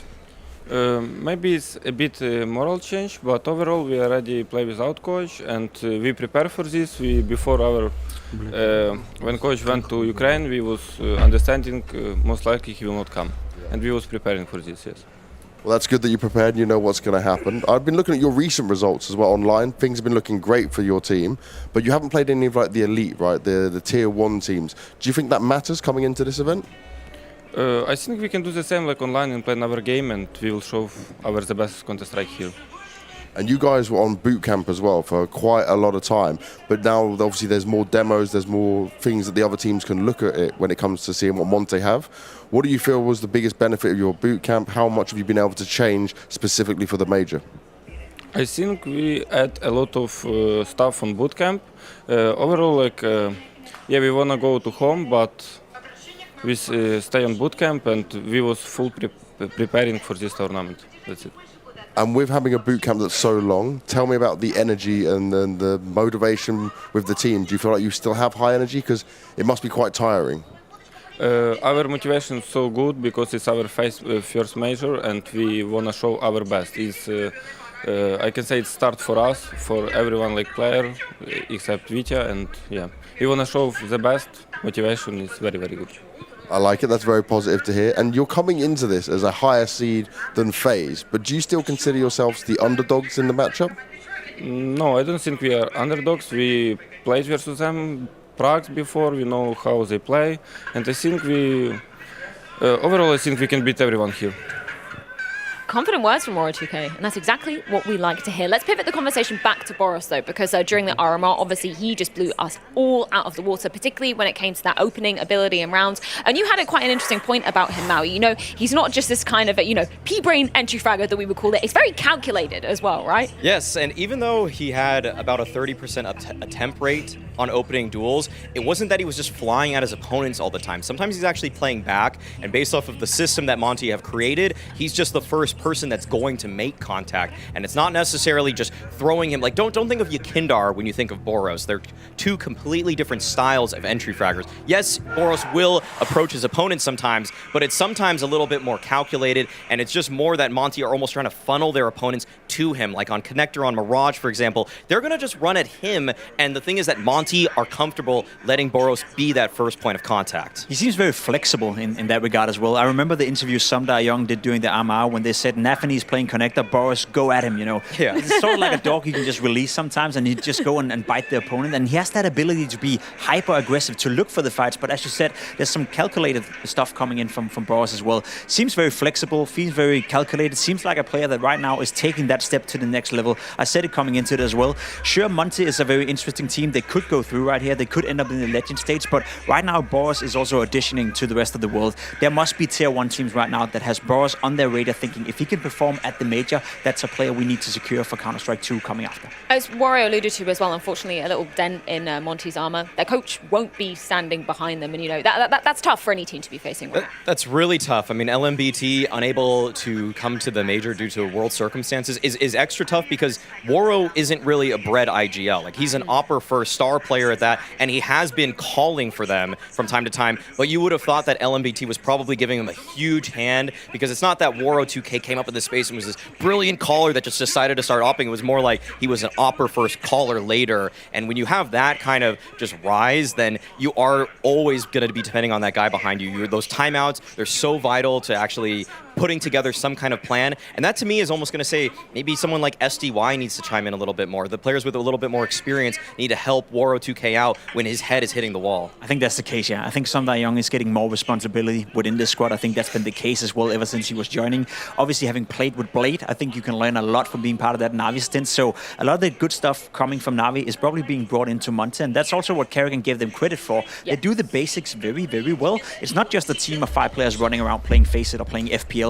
There's some brains behind the madness as well, and they are looking very, very solid. Let's bring up the veto for this one. Obviously, for the duration of the first and second day of the Challenger stage, we will be seeing mostly best of ones going down. That's going to be the first round of matchups. Any map that you're hoping this one goes to, Maui? I really would have hoped that this would have gone to Mirage. I just feel like it's a map that Monte showed so much on throughout the RMR, and so they're going to let it through. Other map would probably be Ancient, and okay, FaZe actually banning Mirage here to go to Ancient. That's a bit of a surprise because just think back to that last major where they were eliminated by Bad News Eagles. The reason they were eliminated is because they wanted to ban Ancient so that they would play Vertigo. And so FaZe starting this major with, in a way, letting the map go through that they actually didn't want to play last major. Like, it's a big shift for FaZe, and I think that that means to me, actually, Pimp, that they probably game plan for this in particular, knowing it'd be let through. That's a sign of respect right there, because FaZe, they don't mind playing Mirage. They just don't want to play Mirage against Monte. Yeah. It's one of the best maps. It is a map we saw Boros go absolutely nuclear on during the RMR, and a map they've been very consistent on. So yes, I think you're right in your analysis right here that you're looking towards FaZe and the way they approach this veto. Sure, they could have gone for Mirage, but they're respecting Monte. They're preparing for Monte, and they have a game plan specifically for Ancient. Man, they're showing anger coming into the first game of Paris. I mean, I'm just looking at some of the stats from Monte on this particular map. 22 times played in the last 3 months compared to 7 for FaZe. It's really true that they've been grinding a lot of these tournaments. Yes, and they're on a 6-game win streak right now, Monte. They've taken out a couple of strong teams on it. They took down ENCE. I wouldn't say 9 is too strong on this map, but they took down Apex, actually. I think really the ENCE victory for me is where actually you have to think that Monte know what they're doing on this map, though. And for FaZe, they've played it a couple times lately. They're on a 2-map win streak on it right now. But I still don't know if FaZe love this map. I don't think that they've actually completely changed from where they saw it last time around. They're almost just saying, we just like Vertigo less. Like to me, it's usually like the 5th best map for FaZe. Maybe their 6th best map, Pimp. There's two sides to the coin of having played Ancient 22 times in 3 months. One thing is you're very hot on the map, you're very comfortable with the map, you feel the map, you have a lot of know-how, a lot of learnings, but there's also a lot of information put out there for FaZe Clan. And if you're Monte, right, had it been FaZe Clan who had played 22 times in 3 months, it would never happen given the stature of the team, but they would be able to change the way they play. They have experience, they have the know-how, they've been together for a long time. If you're Monte, you only have a game plan A, maybe a game plan B, but you don't have enough time together, you don't have enough experience to change up the way you're playing that frequently. So I think FaZe is having a bit of an upper hand in terms of preparation coming into Ancient. And that's exactly what Carrigan alluded to in the interview, right? He said there's a hell of a lot of tape to go off for Monte. But Maui, you talked about, what you were desiring to see from FaZe during the RMRs and the last chance qualifier, talking about how they maybe weren't as proactive as you would like. Do you think they're going to have to really be pulling that out of the bag, particularly going up against Boris, that we know is going to be a really aggressive force? Yeah, I definitely do. I do think that with this one, just the fact that it even went to Ancient, to me, says that they're going to be coming in with that plan to probably be aggressive, to know where they want to actually start every single fight. Because in some ways, I don't think Monte thought this was even going to Ancient. I thought that when they left those 2 maps in, they probably thought for sure FaZe is going to be banning out Ancient. We're going to be playing Mirage. And so FaZe, I think Pimp and I have already just talked about the fact that the prep is there for them, that they are the ones that have dictated where this battlefield is taking place. And that's why I actually just am going to favor FaZe in this one pretty convincingly. So you're thinking that Warrior 2K is wrong, and they actually are a dark underhorse, if not, definitely not favorite. There's a lot of dark underhorse in this tournament. Any hope for them? Is there anything that you think they could pull out of the bag to potentially, upset a former major champion? Yes, I do think FaZe have shown weaknesses on Ancient, inconsistencies, and I think that's the general theme, but I also do expect FaZe to show up at this tournament much better prepared, that is. So, no, not really. One player I want to put under the spotlight, one player that usually steps up to the occasion is Rain. He doesn't get enough credit for how well he's playing at the biggest of the biggest tournaments. We saw him in Antwerp, obviously, playing lights out, being one of the biggest difference makers for FaZe Clan in that regard. Rain, I'm going to say it out loud right here. As I said, he just became a dad. He's been around for forever. He has different priorities in life, potentially as well. This could be the last time we see Rain play at a major. Potentially could be the last time we see Rain play in FaZe Clan, unless they're going to attend a couple of more tournaments. So I think Rain is very, very motivated to potentially end off his Counter-Strike career winning a major. So I expect a lot from him at this tournament. Right. With Rain, I mean, on top of that, position-wise, I think he was one of the first people we called the caveman on this map. Just always being able to wallbang those players. And I think that Cave has changed a lot since then. I think that Rain has actually done pretty well to keep up his form on this map, but one thing that I think Monte has to actually really consider is that Rops and Twist really lock down that A site, and that's where a lot of teams like to go on Ancient nowadays, just over and over again trying to attack that other side of the map, the less favored side generally. And so I just think that for me, Rain, I want to see him perform well, but I think Twist is also going to be a huge point of contention. Fighting mid early on, fighting in Donut early on. I think that's something that Monte is going to try to test with. And Twist, I think his form has been kind of up and down for me, Pimp. I haven't actually always loved what I've been getting from Twist tournament to tournament. Considering how good he is, considering how strong of an aimer he is, he has been a little bit inconsistent as of recently. I expect a lot from Twist because I think he has one of the best raw aims in the game of Counter-Strike. So I'd agree with you. It has been slightly disappointing in that regard, but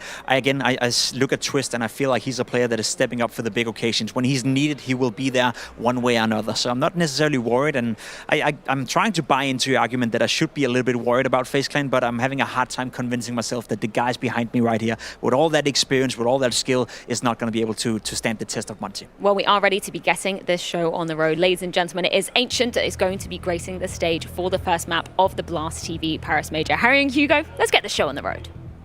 Yeah, thank you very much, Freya. Oh, this is it's gonna be sick, man. On one side, you've got FaZe. This is a team, obviously, that are kind of competing for a bit of a legacy, almost, right? It's been said that they've kind of won all there is to win in Counter-Strike, and they're looking for one big final dub heading into the major. They had to grind through that last chance qualifier. They nearly didn't make it, for crying out loud. And then on the other side of things, you've got Monte, this team that have been grinding. To put a set of numbers to that, Monte in the last 3 months played 141 maps. That is more maps than Na'Vi, FaZe, G2 and Heroic combined. They've played 136 as that collection of teams. Where Monte is still Monte, So they're really grinding right now. Those are terrifying numbers indeed for FaZe, but I want to hope FaZe because team try to win this matchup. They must win the matchup. They must becoming confident and prove themselves.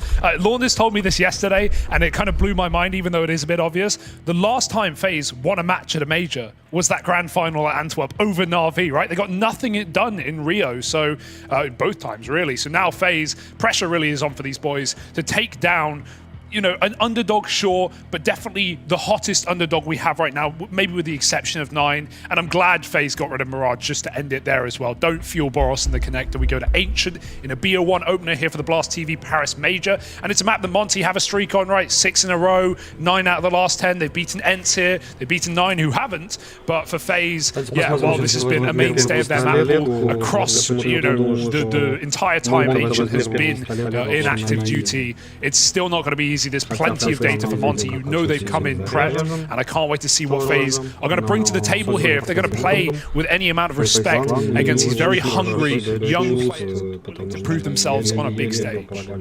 Yeah, you know, when we heard from Carrigan earlier on, he kind of spoke about how he doesn't really feel that Monte have had the time to change much, right? He says that they have the fundamentals down, but I think that maybe gives someone like Carrigan a big degree of confidence, knowing that he's coming into today with a good bit of research under his belt. I like this view. Yeah, great shot. That's sick. I think we're getting into it as well soon, Harry, so waiting in spawn for the first map of the major right now. It's an exciting time. Some have even said it's the last CSGO major, so we're going to have to find out who's going to be taking trophies here as we await map 1 on Ancient. BO1s across the day, folks. We've got them coming to you on both streams over on Blast TV as well, so check it out as we get into our first match of the day. It's FaZe Clan, it's Monte. The Blast TV Paris Major has officially begun.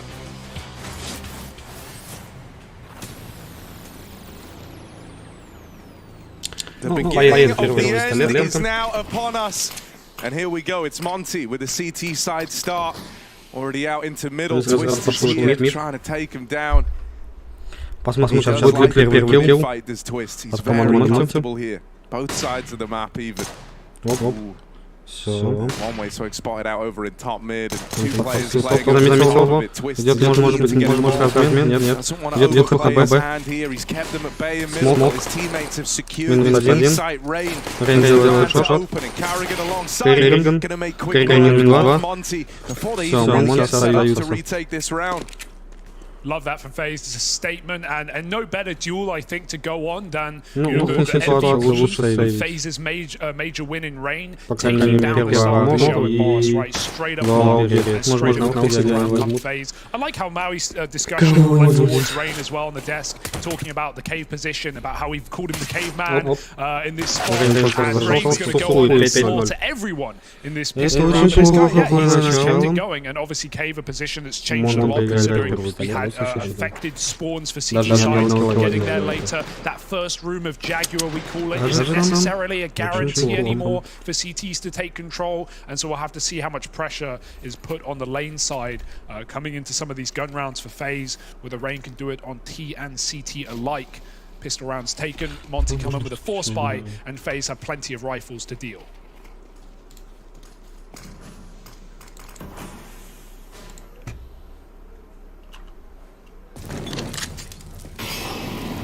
Molly immediately.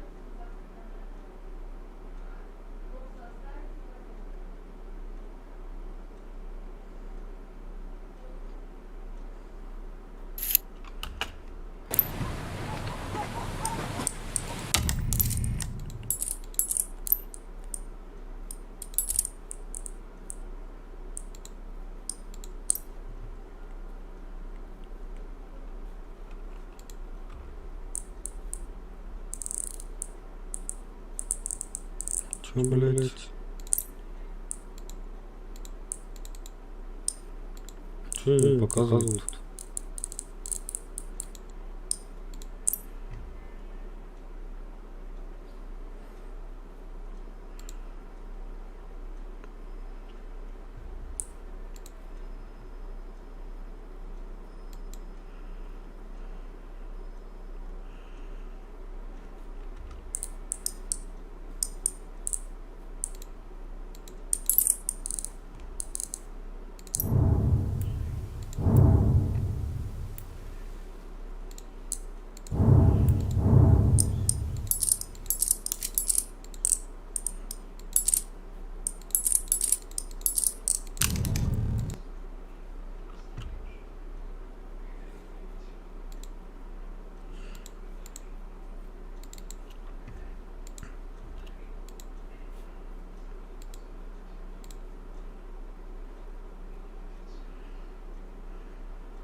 and save an AK to boot. That could not have gone better for the underdogs, stealing it away in the second. And I love the way they play that. It's so active. They realize they lose Cave. They take a lot of space. They funnel FaZe into the double setup in Donut. FaZe lose fights on both sides of the map, and they have to just desperate panic back into B. Great round from Monte. And that's the worst case scenario, right? You never want to lose second round after winning pistol. Look at what FaZe have, man. It's even less than Monte brought to the table. A couple of smokes. They want to run an exec, and DemQQ is already ahead of it. Oh, only the one and done. Waro 2K here was meant to get these trades, but instead ends up feeding Rain. Sumdai Young tries to make a play quickly, wants to try and deny this control out through main. Sumdai Young is served up on a silver platter, and now they spot the man at default as well. Rain's having one hell of a game right here. Yeah, he has started rip-roaring, ready to go. Even that kill in main with the Deagle should never have been his. Monte with a double aggressive push. And well, suddenly they'll get a taste of their own medicine, won't they? Arming their opponents and leaving just this young star on the flank. He can't go for it. Gotta say, it's very, very promising having Rain looking this good out of the gate, right? We often say he's kind of a big game player, right? Yes. When the pressure's on, Rain will come alive. And I think with, you know, all majors, there's extra pressure because, you know, it feels that much more tied to the game. This is like the crowning jewel achievement in Counter-Strike. But, you know, the fact that it is the last one in Global Offensive, I think adds a kind of unique pressure to the table. And it wouldn't surprise me if that kind of makes Rain a bit of a diamond here throughout the playing stages. I would love to see him, you know, start strong in the challenger stage and then still keep that up, moving all the way through to the playoffs if FaZe can get there. Yeah, I love the way you frame that in big game player, because like on paper, sure, this isn't a big game. It's an opener matchup. You can lose a couple of BO1s, you can still recover. But for FaZe, on the flip side, it is a big game because if they're a team that, while we could see winning the whole thing, they're also a team we could see underwhelm and drop out in the challenger stage. We've already seen it before. So I think for FaZe, every game is a big game right now, and so good to have Rain on your side. Gets that molly in immediately, and Jag is under their control. The back and forth affairs have begun early, and more Deagles for Monte. FaZe will take mid. They've got a lot of room here. Can never be assured that Donut is clear, and so FaZe will be willing to use a lot of utility, and it helps that no one's there. This is all a bit of a ruse right now, as FaZe can climb back up B if they want. Rops and Brokey outside of the A site. We see Rops with a myriad of executes available, plenty of smoke lineups, but not available in this round. Most of the util's been thrown out. FaZe will really commit to Donut later and go for an A hit. Monte are all here. The scout makes contact, but they don't know the true numbers inside of this site. Even though they've dealt with that first man, the boost now plays into it, but FaZe is swift with the reply. Out comes Krasnov with the Deagle, and it's a lot of damage, but denied at the end by Rain. That's just the kind of safety net on that round. He's multi-killed every round FaZe have won, right? 3K on the pistol, sure they lose second, 3Ks in the third round, 2Ks there. He's saved FaZe in this beginner, no doubt about it. God, what a terrifying round right now. But the fact that FaZe can keep that in their pocket when the scout gets 2 tags off and the first kill goes to Monte up in A main, that's impressive. It doesn't get too out of control. Nades in mid, pretty expected, pretty standard, and so no one makes a mistake. Rops lobs his in, but they delay it instead. That's fantastic. Now it's going to have to just be this B hit. FaZe will get up and ahead of it. They recognize the threat and they avoid it completely. I love those very delayed nades. They realized that FaZe weren't going to be going insta-out mid on an anti-eco. Late T-side mid takes are far more common nowadays. Just to get after that CT utility, the molly and nade combos. And so FaZe can feast now and get rid of these pistols. But from what was a worrying start with FaZe losing round 2, more than made up for now. Just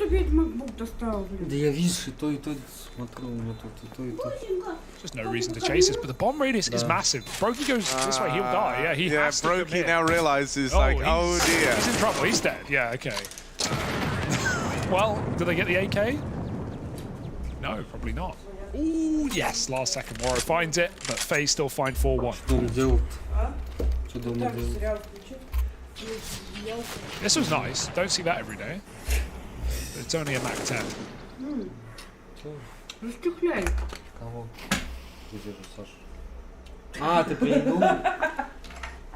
Still, you know, I think now the Monte have got all the little bells and whistles. They've done some great work in rounds where they've had even limited util at making FaZe's life miserable. So this is where you're hoping they can kind of get right back on the board. Delayed BXX, they wait the molly, they smoke it last second, and there you go. They can't. Oh, Vara's nearly caught with util out inside of the site. He will just make it back in a cave. Trade places, but Monte are here knocking down the door on the backstab. They've got full lane control. FaZe are in a bit of a weird spot here. They've had to try and push up and pressure, take long away. Bomb is planted for them at least. They go swinging down at the ramp. It's an awkward fight for Twists and Co. And Carrigan should be a dead man here. He's going to get run down. Yeah, that one gets very confusing, right? Once they lose lane, they go to try and take long, but then it feels like they kind of decided against it, knowing that there were a lot of players coming up through ramp. They saw at least, you know, 2 over towards lane, and they knew there was at least 1 player in cave. Yeah, it seemed like they changed their mind last second and wanted to either move back towards cave or site, but they did it as the cave smoke faded, so they're just swinging ramp for fight or to reposition, and then the cave players also crossfiring, so FaZe get a little caught out in the madness there. It was a very uncomfortable round to begin with in a 3-on-5, but CT control was really their only way in. Big round from Monte on the defense, and Warriors even got his AWP as well into this rifle round. They blanket mid, and Sunday Young will climb up as well. They're just so active. Look at this control. Oh, and over in mid, Demq might be blind, but he's still going to line them up. Lane reclaims 1 on his lurk over towards lane, but he's tagged up. He can't really commit to this any further. The bomb's going to move back around and join him. However, Monte have got the util to just keep, you know, keep denying this presence through the doorway.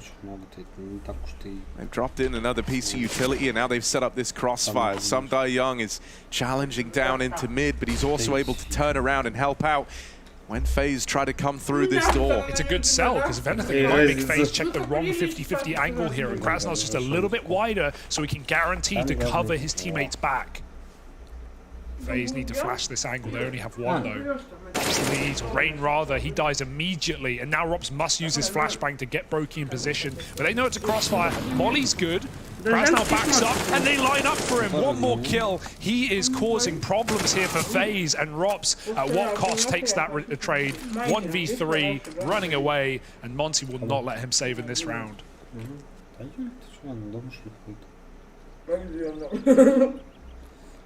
Yeah, they know they've got him boxed in. You can just wait this down long enough where if he got the kills, there's no world he can win it anymore. And they can look to remove this gun. You know exactly where he is. And so at least 1 player should eventually make this move to go hunting. They don't have to, right? There's an argument to build up your own money. You know Rops is pretty crispy, but yeah, 2 players together feels like a guaranteed trade at this point. They know they've done a lot of damage, so they'll have a little look-see at the end, and they will get that trade that they were vying for. Fantastic round for Monte again. The proactive nature of the CT side, man. They kill him after time. This is crazy. That should never happen, right? DemQQ just lines up a double and mid blind. But even that lane take off the back of it, allowed by DemQQ, let Sundayon climb up, assist towards B. They push down ramp again. Monte have not been waiting for FaZe to make moves. They are happy to initiate. You know, and in 2 of the 3 rounds that Monte have won now, there's been these deaths after time for FaZe. So this is like on its way to causing them money problems early on. They're having to just take an eco now. Play the round out with the Eagles. Now, last time, they were able to find some success in their low buy. But this one doesn't inspire the same confidence. Boros, he is going to check for it. And so he opens the round, takes it 1 step further as Carrigan thrust into the crosshair as well.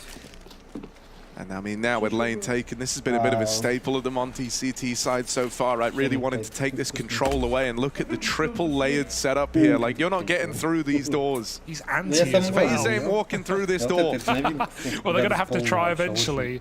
Don't want to save Glocks. Krasnov will remind them why it's not the move. Sees a shadow and takes an easy kill. They just sweep the board clean. Monte level the playing field at 4-4. Competitive early. They get momentum sucked out of them early as they win a force buy, but then FaZe go on to do it right back. But as soon as we give Monte guns, they remind us who they are. Still no T-side AWP for Brokey, and part of that is the money issue we were talking about with these deaths after time, these denied saves for FaZe. So Monte right now are the ones in control.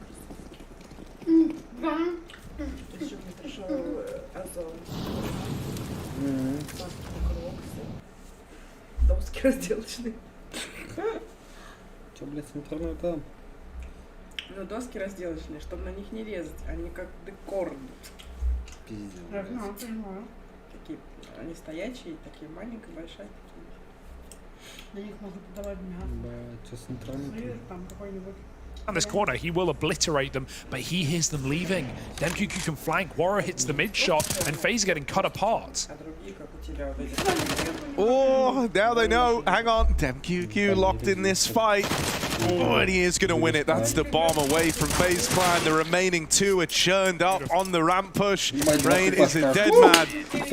And so Monte with a very, very clean 5th round. That is a huge way to win it. Like, FaZe never even really had like that moment where you go, okay, this round's getting out of hand, let's slow it down. Like, the round was done in a matter of seconds. The moment they try to get out mid, you know, they're triple killed by a guy from top red, Donut, AWP, and then when they go back with the bomb, that's when they run into DemQ, who's pushed all the way through main. So it's like, as far as, you know, FaZe felt in that round, it was like instantly the round was over.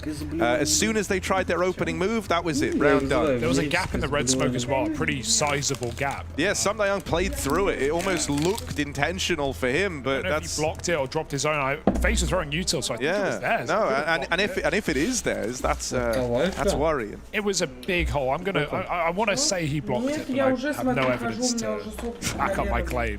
Just like I'm giving FaZe don't become a lawyer, man. I'm giving FaZe the benefit of the doubt that they don't do that. Like, that's horrendous, that smoke. So maybe I'm wrong. I'll keep my eyes on him. See if he's doing anything weird. All right, FaZe can try and bludgeon B now. They've got nothing to lose with Tech 9s. Get that volley in. Krasnov tries to play ahead of it, and that right there is the difficulty of Cave with those spawns. Rain's now armed, and you said he's been the big game player, Harry. Well, they need him more than ever. Spammed out, almost dead. It's up to the B hold. Brokey hits one before swinging with flashbangs, and very well set up by his squad. Puts him right there for the round. It's up to Rain again. Oh, and that nade tickles him down low with the AWP to finish off. A convincing hold from Monte. Yeah, they take a fair few casualties, but I really like the way they play in these moments, man. Like, they heard the footsteps over towards B. They could tell that was an up-tempo pace being played by FaZe. They pull everyone around, right? And at every kind of turn in this round, they were flashing for each other. They were trying to go for these aggro peaks. A lot of teams like to turtle in, you know, kind of try to play the crossfires, but for Monte, it was setting up player after player, just throwing fight after fight downrange towards FaZe. It's a stylish way to win the round. Oh, they don't smoke mid for the first time on the CT side. Warrior wants to fight it instead. He doesn't fire on the flash. He really wants to get something out of this, but they've seen his position. He has to smoke a Molotov. FaZe are trying to keep the pressure on. Great assisting utility again from Monte, but Warrior is still committed to this fight. There's a lovely double mid set up here, right? Right above Warrior, you actually had a second man, right? Just leaning in and some Young playing over the top of that one-way at red. So even if they tried to punish the AWP there, it feels like it would have at least been traded. Rain knows there's no way that he's anywhere but this corner. And he hits the shot. Consistent as ever, 14 and 6. The one hero right now for FaZe, the one player you feel like you can rely on, and FaZe will have to in this round. They go all back to B off of that opening kill. And now Monte must make concessions, must make a gamble. Boros is even leaning out of the bomb site, but Samdai Young's come to reinforce it. They have no util. It's all up to gunfights in this round for Monte. On paper, this should be a FaZe round. Can Monte do anything to change the tide? There's this one flash on Boros that could be used to set up his ramp man, but wrecked by the first flash, and so the line crumbles quickly for Monte. This defense torn through. FaZe Clan find a way in. Still believing. Waro 2K, it's ballsy. He's trapped out behind this smoke. Nice. He will die as it fades, so there we go. FaZe back on the board. They break that 5-round streak that Monte were on. Karrigan making a heroic play. He realized he had to. He jumps through that ramp smoke to set Twist up for 2 trade kills in that round. And yeah, Twist does what he needs to close it out. Important shots. And that AWP shot, there was plenty of money. That's why Waro's going for it. FaZe, focus FaZe, making noise, coming in with another gun round after a bit of an absence, because it's 5 in a row for Monte. Once they hit their rifles, FaZe going to go back to what works. Brokey is the AWP, so they throw him up on the boost. But here's this lane take from Monte. They play over the top of these smokes, they push down the ramp, and they lock FaZe out of the lane. This is some incredible lane control in the CT side. FaZe have not, when Monte wants it, Monte get it. There's no question. The double jump through the smoke and a ramp player walking down.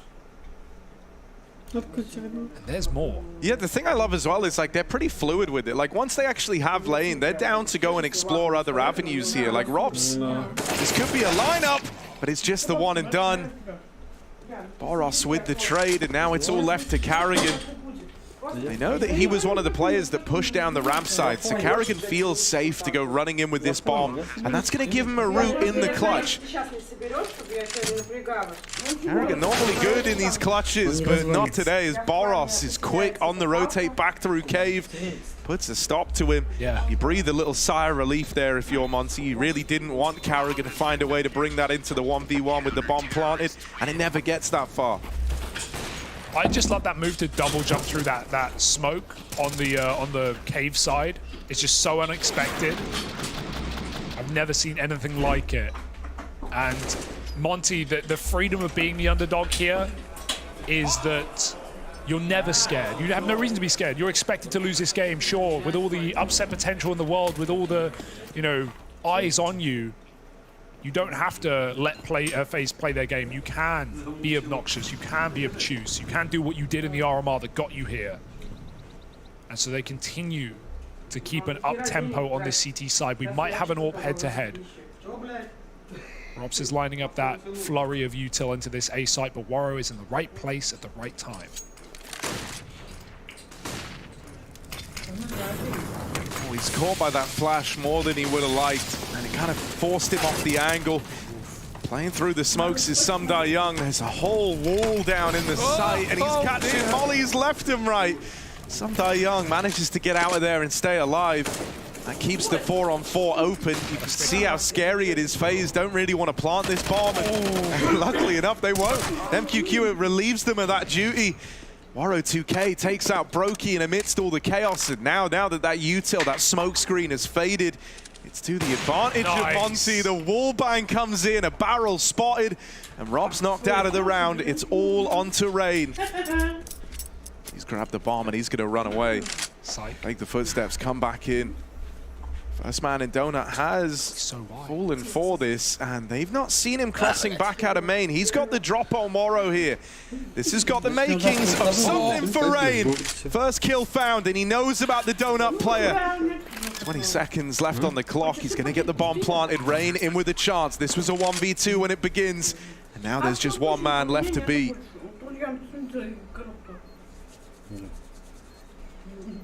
No kit, no smoke, and an open plant for Rain to await. The MQQ has to make the first move. This sneak is nothing. He needs to tap. Rain is ready.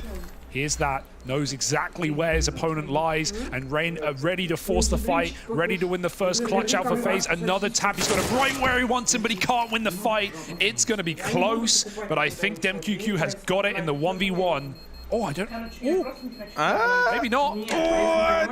No! FaZe. But it won't be 2 for Prey. 4 short on the defuse. It's just late enough. A sigh of relief, I think, for FaZe after that one. There was no guarantee. Beautiful from Rain there. Wonderfully done. And, you know, it's in those little moments, right? Like, I think a lot of players, if you were going to try and fake the footsteps like that, might have waited longer to recommit. But Rain is so decisive in that move. And, you know, he kind of plays up to the experience and the idea that maybe Monte in that 2v1, a team that are very mobile, that like to roam the map, are going to fall for the footsteps and try to play ahead of it. So he kind of calls their bluff there. And works out beautifully. Deagle opens up this round, and there's still the AWP in play on Waro. He nails his side of the deal, and Boros keeps offering up kills in defense of this B site.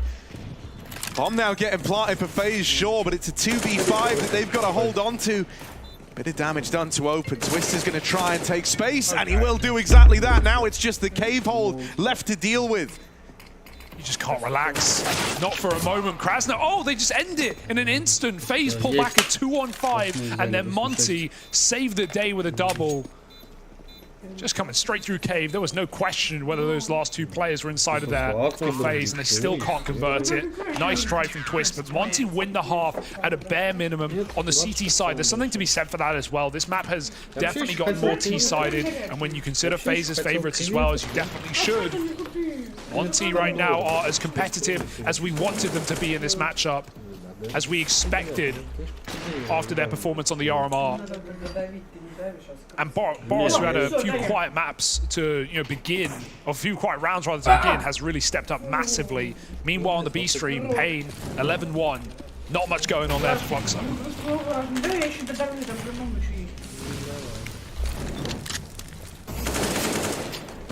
Krasnal to Open. Rain, as he does best, gets a trade over towards Cave. FaZe looking to split the difference in round 15 and offer up one more here. They've kept it even for themselves. Now they're going to try and take middle.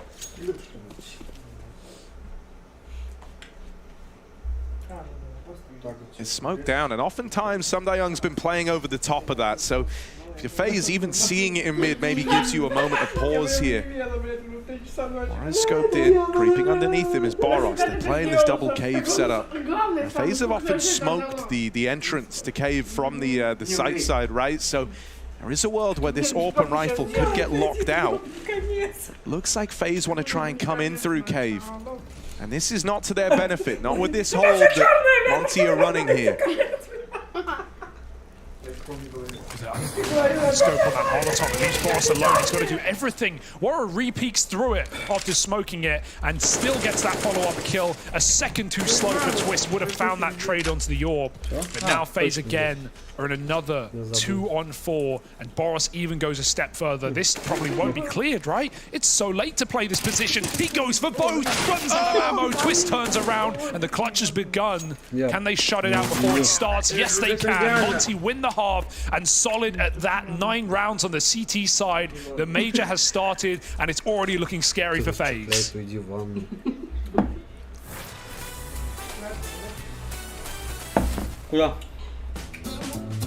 I think it has to be last 4 finals, I think. That's 4 finals in 2021 in Copenhagen, in Royal Arena, with the last dance of the French team. It was like so fun to play. Just we did the final against Navi. We had a lot of fun moments playing against Australia just before in semi-final.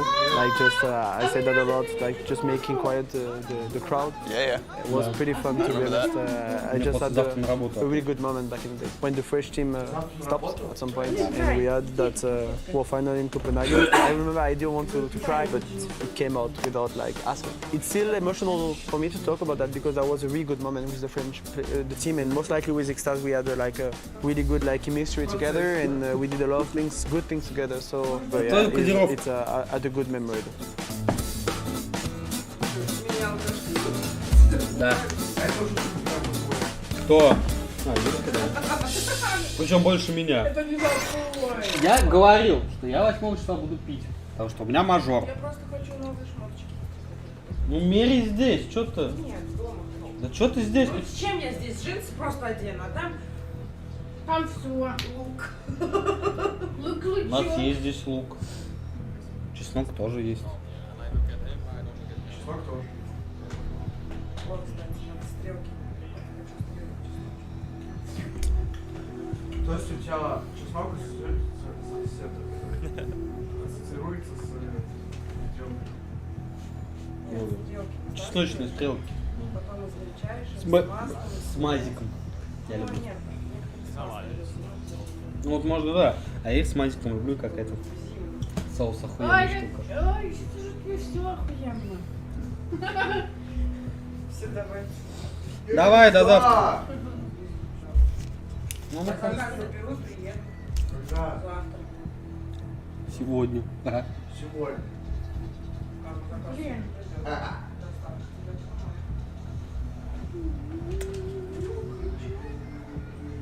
Well, here with Shui from Gamer Legion ahead of their opening game here at the Paris Major. First of all, welcome to Paris here at the Major. First question I have is, what have you guys been up to in terms of preparation? Конечно. Он как бы, я бы сказал, что... Популярный очень напиток раньше был почему-то. Все сфоткались, а ты будто... Эти бутылки даже стояли чисто как сувенир.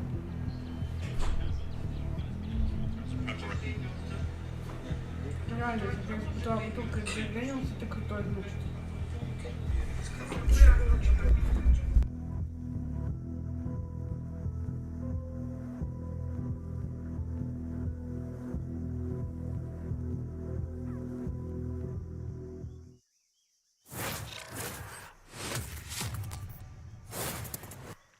Monte lead the charge, 9-6 up after a convincing CT side.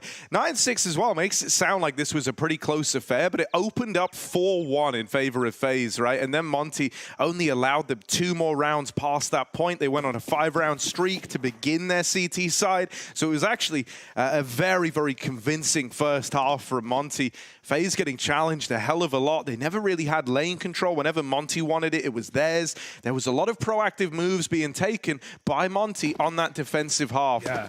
So now the onus falls to FaZe Clan, and they kind of want to hit the ground running here, right? A big bulk of how they looked good out of the gate was finding success in the pistol, and then with their force after they lost that second round to the force buy of Monte.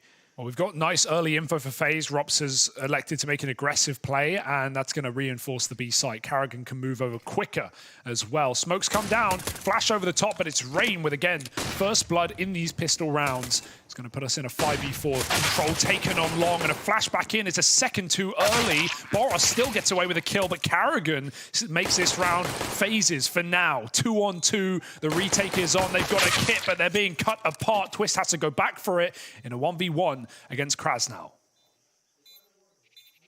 And he's just playing it right behind default here. Twist is going to have to push up and clear this angle. Krasnal realizes he's not around from the long side, and now Twist is making steps. That gives him an easy route in the 1v1. The info goes his way. Beautifully played. Dan, that's a round that comes down to, you know, the minutiae, the milliseconds, right? Like the timing of Boros swinging long versus Karrigan flashing Rain back in. If Boros swings earlier, if Karrigan flashes later, that FaZe have him blind, they have him right where they want him, but instead he gets away with one more kill, and it makes all the difference when it comes down to a 1v1 like that. Some nice shots for Karrigan, and FaZe need the force buy. They have to force buy in this round. They must upset it, otherwise Monte are going to be 12-6 up before FaZe have guns on CT side. It's not enough room. FaZe know this round now is almost a necessity. We're seeing both teams play ahead of this red smoke right now, using it as a one-way. But Monte know what's coming. They won't swing out mid. They go back to A main. That's an awful smoke for Brokey. But I think he's realized it as well. Backing up. And DemQQ doesn't want to jump the gun either. Awaiting his whole team. Krasnal still rotating through spawn. Yeah, dude, FaZe are at least here with 3. They're here with 3, but the thing that's so awkward about that smoke is it's given Monte like so much confidence coming out of main. They've already cleared the boost, right? And that's like a big responsibility dealt with. They've cleared Temple. So already they've really cut down the number of angles where this D can be. They're all looking at default. They're all looking at Donut. They're getting taken down by Brokey, though. His Deagle stands and delivers. And now Karrigan rotates in with the MP9. Spam damage is good for Carrigan as he brings FaZe back into the fold, and Brokey makes up for the missed smoke with the double kill from the Deagle. No doubt. And that's, as we said, just had to come through for FaZe if they wanted to remain competitive in this game. This would have been so lopsided without that force buy win. Seeing, you know, a return to force buy percentages, I think at one point a couple of years ago, especially during the online era, it was like 55% for some of the top teams on second round buys, especially on CT sides. Game was a lot more CT sider back then though than it is right now. So huge round for FaZe. But Monte were just fine in you know, repeating traditions back on their CT side, where we had 4 rounds in a row of full buying, or 3 rounds rather. FaZe still won that out. Can they do it again?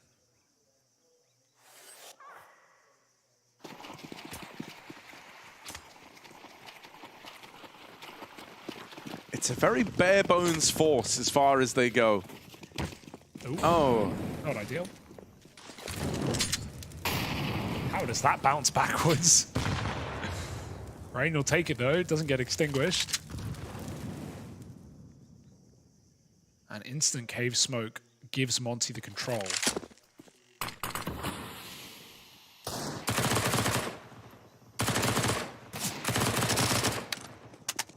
Oh, they hear the reload from Rain and they've come through the smoke. Love that. Ballsy, you know. There always could be a second man there. It could have been a bait trying to bring you in. But they're now, you know, kind of throwing the timer of FaZe through a bit of a loop. And as Rain moves back in, he does well to adjust to that close player. 1 kill out of Demq before all is said and done. And now Carrigan takes up position over on long. This is a very committed angle. And the moment he fires, he's got to reposition here. I feel like so often if you play that corner over towards long, you just see him get pre-fired, but they've just seen the man rotate up ledge, so now they know this is the B play, and you can see that reflected in these rotates. There's 3 players over here for FaZe right now. 3 players in the right place. Yeah, Monte know, FaZe know, they know they're running into a stack, but they don't really have a choice. With this deep position on cave, they're going to have to make it work. 20 seconds, no nades left for Monte to make moves. That one flash will push them in. Carrigan swings blind as well, and it's up to Brokey once more with another double. Twist can try and stop a bomb plant. He takes 2 more clean shots to close. Twist has activated in the CT side, starting to come back into his own and put FaZe up to 8. That's more uncomfortable than that round has any right to be, given the weaponry, the positions, and the info FaZe have. But at the end of the day, Harry, a win is a win, a round is a round, and FaZe will take at least 8. Full eco now for Monte, and this gap can close.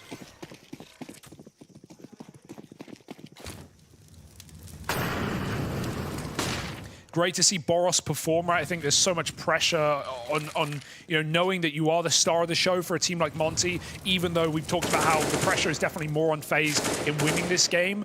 For Boros, as a very young player, very inexperienced LAN player, you know, you need him to play well if they were ever going to upset this game or make a run at the major as well. And this is a guy that's, you know, only played like 3 LANs across his career. HLTV did a great article about him and his history, obviously coming through an endpoint and you know, making the move to Monte after a downtime of not playing any pro CS, and just how many eyes he captured back at the RMR with some unbelievable maps from this young Jordanian player. Second player we've had out of Jordan in any relevant sphere since Issa, of course.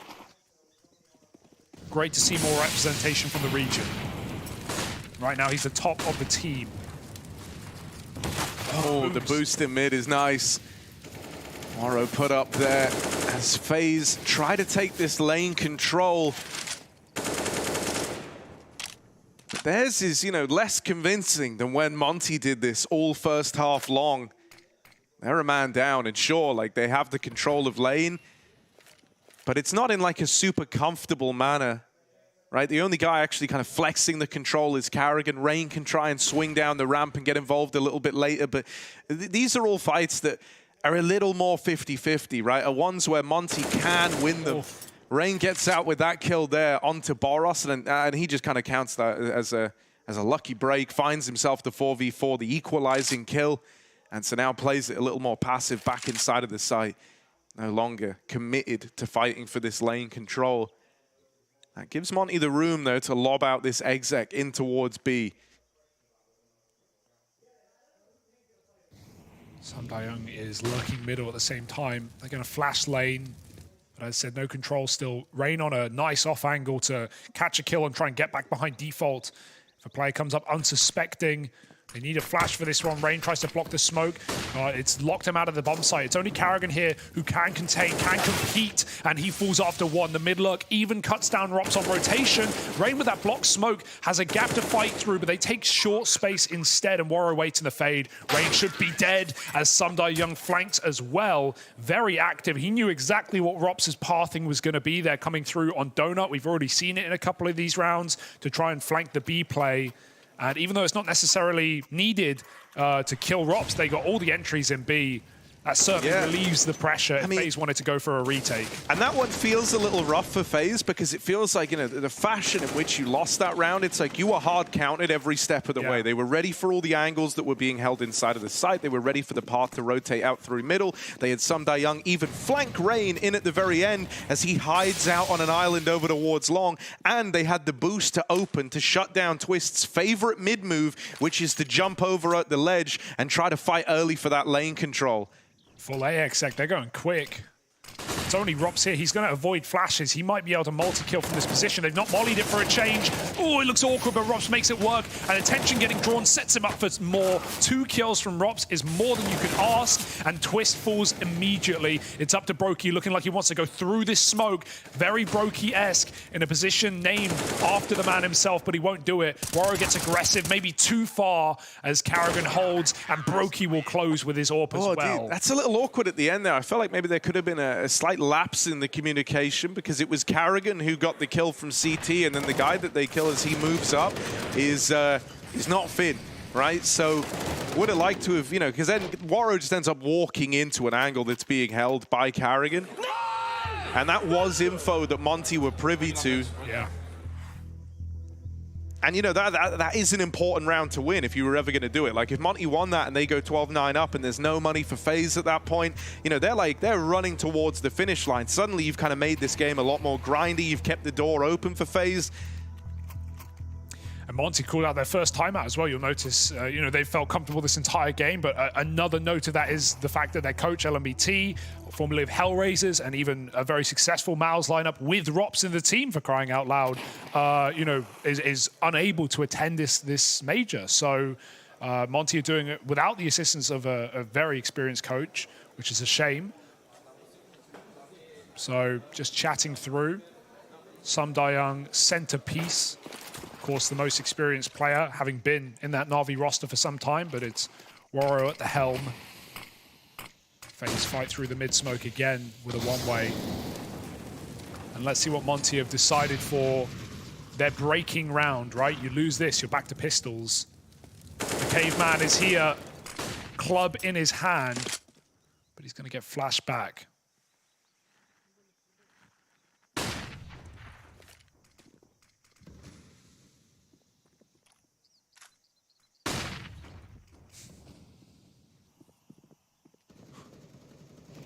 Speaking like a second before the flash goes off, wrecks Young.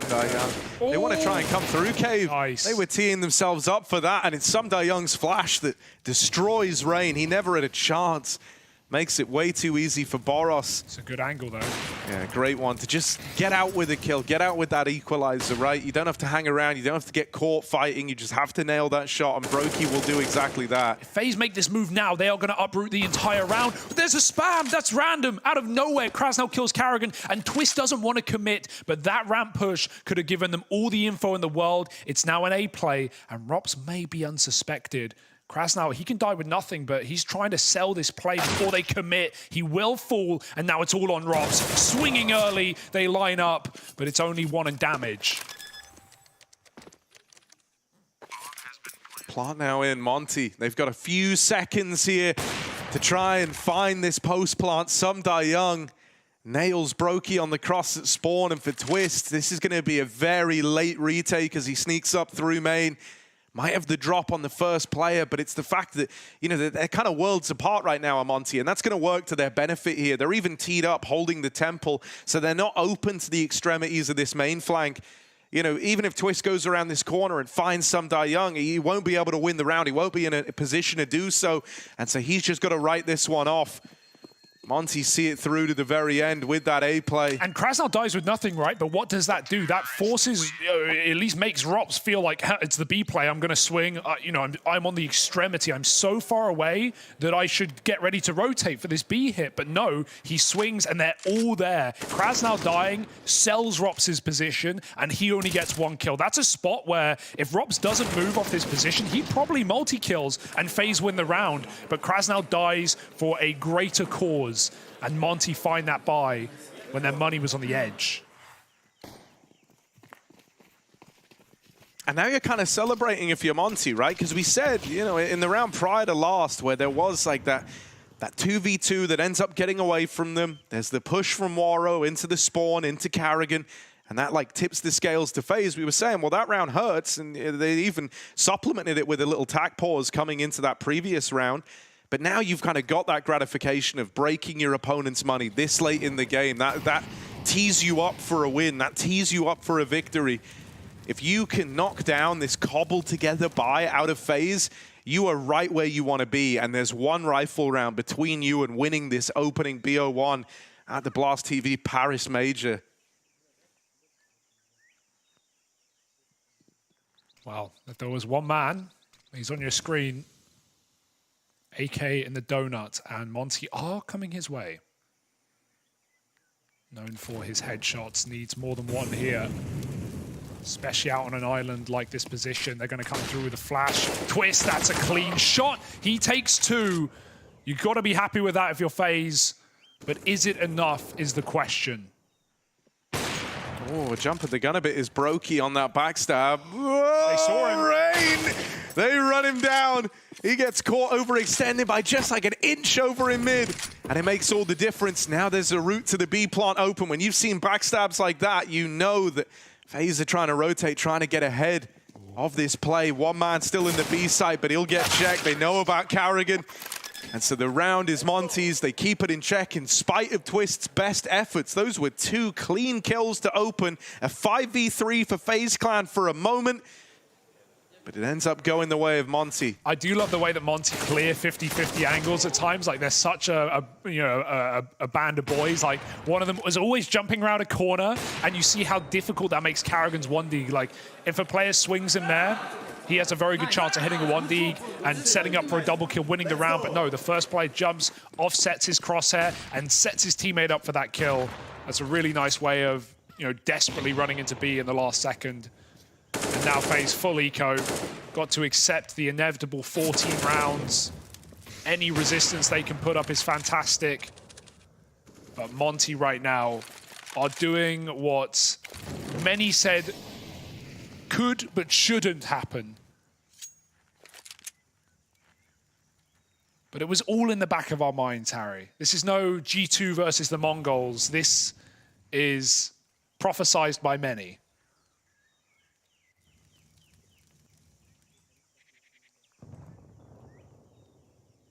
Yeah, I mean, you know, as mentioned, they're now just 1 rifle round away from the win here. If all goes according to plan, that is. I mean, this round's looking, you know, done. Yeah, oh yeah, no, I'm never including this round in that conversation. You're good, man. And sure, FaZe, yeah, they have a 1-4 buy. They won't have an AWP on Brokey. That's the downside. But they'll have everything else, essentially. But am I just coping? Yeah, I just think, you know, we need a little more out of... I want to see more out of Brokey on the AWP. Yeah. Because he's been pretty quiet. And first half, there was like money problems, so he didn't really have it all too much, right?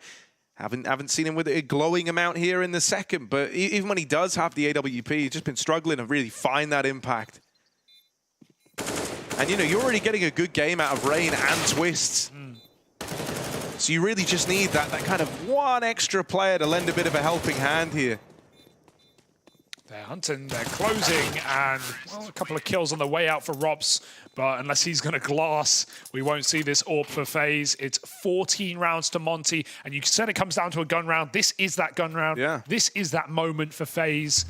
If you had any faith left in this BO1. Dude, it's kind of wild as well because, like, someone else that you could easily say, you know, could be that hero figure is someone like Robs, but Monte haven't been going all too much. Normally, whenever they do, they make life just super miserable for him as like the anchor player over towards this side of the map, right? I feel like he's kind of been getting bullied by util, flushed out of position. It's real hard to exist in that A site when you're up against a team that have a nice exec. They went A twice or 3 times. Once they mollied him, once he got a double kill from Big Box, and once he swung early and went 1 for 1. So yeah. It has been a rough And it's like, normally he's kind of playing within the confines of, they've already taken fights and won fights elsewhere. So he's kind of in a position where he has to try and get info, where he has to be a little more active, and then that throws him into the crosshairs more.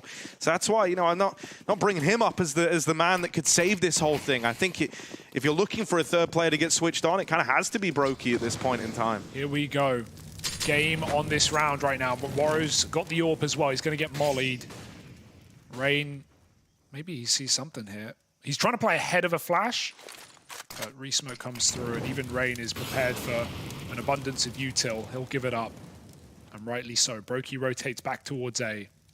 Info is really all on Donut right now as Robs jiggles to set twists up. Rain has been proactive in a good way. He's going to get flashed in a ramp. Oh, the nades are out. They've seen him, I think. No, it doesn't look like it. They are screwed right now. Rain gets flashed, and there's a double. That's what we needed. Yeah, lovely little interplay between him and Carrigan. You could see that one coming together, right? You saw Carrigan peeling back on the long side, getting ready with the flashbangs. Rain playing up close to the ramp. And when he sees them jumping around like that, when he sees util pulled, his players trying to boost, he's rubbing his hands together. That's the kind of the difference-making double that tees up this round for FaZe Clan. Now they've got to do good on what Rain started. Carrigan falls first in defense of the B side, but Rain just keeps winning. Finds himself another from the cave, even spam damage. Rain knocked out, still in with a chance here, Monte. It's just Boros left standing, and he is pincered in. They are all around him, coming up ramp, fighting him from cave. FaZe keep him in a box. So they will secure an 11th round, living to fight another day. That's something that FaZe do a lot on different maps. Right before Rain goes down, they throw this smoke on ramp, and that just like confirms to Monte, like, oh yeah, we're safe. You know, they just smoked ramp, we can go for the boost, knives are out, you know, nades are being pulled as well, and that's when Rain, you know, makes his move. We see that on ramp, sometimes on Mirage. FaZe will molly it right after we get a push, and you know, just the audio cue sets you off a little bit. It makes you think you have more room than you do. It's a nice move from Rain. 3 kills in the round. And now FaZe can try and build this late game comeback. Quick flash, and Boros does it again, winning that cave fight. Not again. Boros can win a round single-handedly, and right now he's trying to end this map in that fashion. 2 kills. He's finally snuffed out, but Monte had A. In A. Yeah. This bomb's going to get retrieved, and the opportunity to deny the rotate of the bomb is now out the window. Nothing is safe. And Rops can cut this off. Oh, yeah, this is weird. So Krasnal has the bomb, but he knows that they could have taken mid. They could have spawn even right now. And so he kind of feels boxed in. They're ending B. Yeah, they're going to have to play around the world, try to join back up with this bomb. It's found itself out on no man's land here. And so this whole round comes down to Demke, really, getting away with something on this push through the B site. Now, he shouldn't be expected, but the angle that's being held by Brokey, oh, he's just turned away. This is a whole timing that decides the outcome of the round, and the smoke in his way. Brokey denied access, denied this angle, and that allows the bomb to rotate in for free. FaZe, it's a 2v2 retake to try and keep themselves in the game.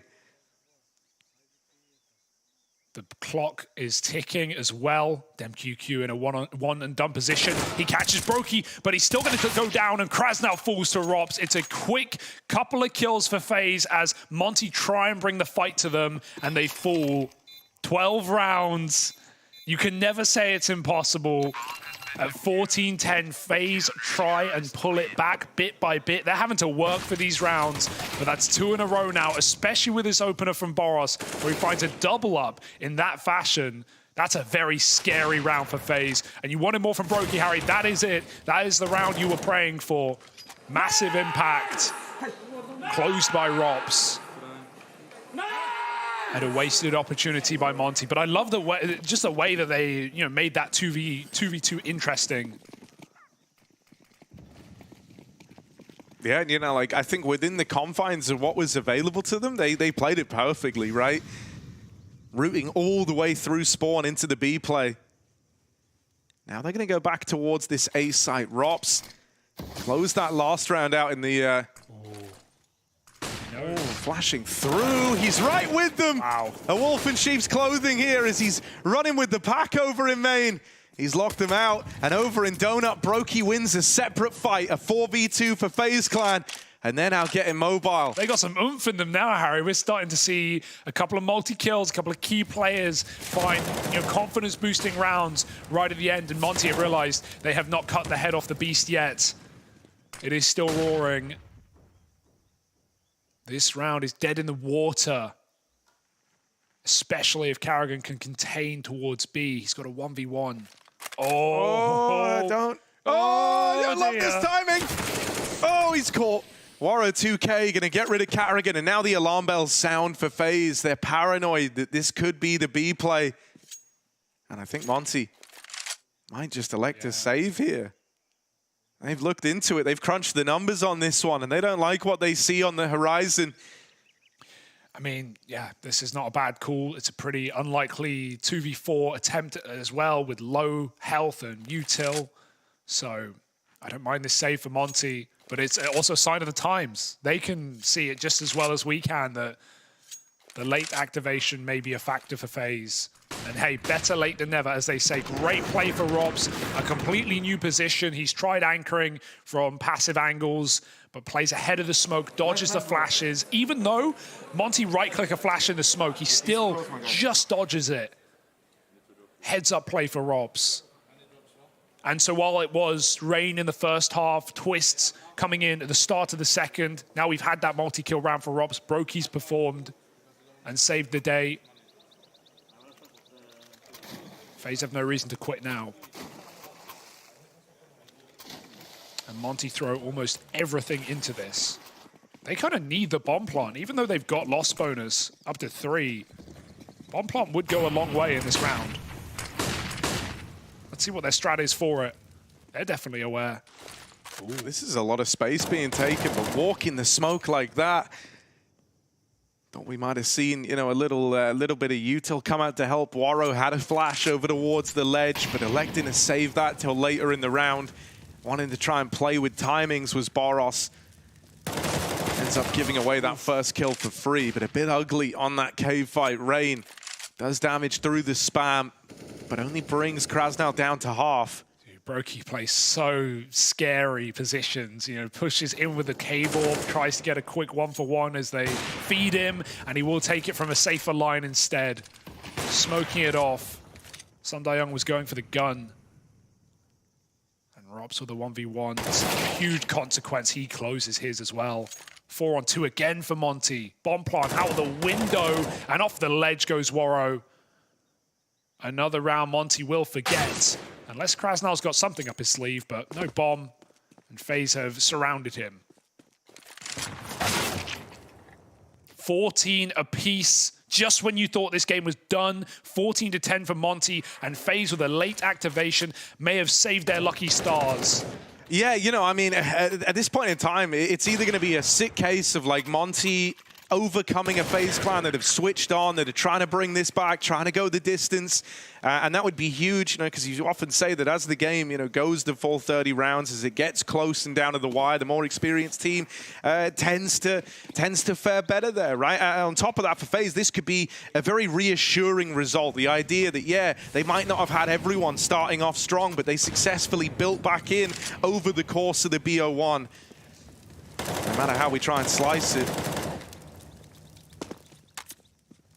It's going to be gold, and Monte go back to taking this lane control. They've also got players over in mid. So spread out across the map here, trying to exert a bit of control, and they've got middle in the bag. The one man fighting for this is that AWP over towards Donut. With red smoked off, they don't have to worry about twists in this position. These are just the hardest moments to call in for Warrior in this position, right? Even as Cadian said, everyone wants to make a call at 14-7. What about now? What about now? You want to make the call? Not an easy position to be in when the Barbarians are at the gate. Double setup is lovely for FaZe as well, and Brokey doesn't have to stay on cave because Rain still has the angle, but any peeks he makes, any info he gets is only going to set Rain up for another multi-kill, and he's been full of them. It's going to be a B execute here, 40 seconds.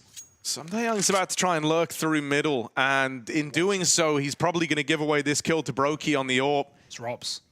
Oh yeah, Robs rather. Oh, Twist just dropped the gun, and Twist Robs goes only hits a leg. They're hitting B. Now they're coming in, and now Brokey's got to hold the line. Hang on, that kill over in mid has opened up a path to rotate. Monte moving through. This AWP on Robs has got to deliver. There's not a lot of time here. And as they move in, one kill in the right place could decide the whole round. Robs has done it. They keep running at him, and Robs finds everyone. Carrigan to close, and it's FaZe to reach 15 first. Oh, Robs. dear. That shining light has carried them through, and now map point now resides with FaZe Clan. It was too late, and it was certainly too little. It felt like Twist's death had baited Monte in as well, and Rops's leg shot wasn't enough, but they didn't have the clock for that play. They didn't have the room. They couldn't trade Rops, and that is a desperate call for Monte, feeling the pressure under the hammer, and 15-14 now. FaZe can feel it. 6 rounds in a row to close this BO1, to do what they should have done a long time ago. And now it's just desperate. Wheels are off. Dry up B. FaZe will deny it. They see the AWP, and they don't like it. 2 flashes, 2 smokes, and a 4-on-5. Odds are dropping by the second. Yeah, there was even damage through the spam in mid. Rain spammed down another man over towards cave, and Rops tries to keep fighting, tries to keep forcing the issue. Will end up giving away 1 kill. Barros finds him, but he was the man dinked crossing mid through the red smoke. So he's a little more tame in this round. They thought the AWP was B, that's where they last saw it, but it has gone back to cover the CT spawn. FaZe just know it's a B hit right now. Even Brokey is leaning. They are ready to close. Oh, good damage on the spam. They're going to try and boost up over the top of this. Doesn't really give you an angle.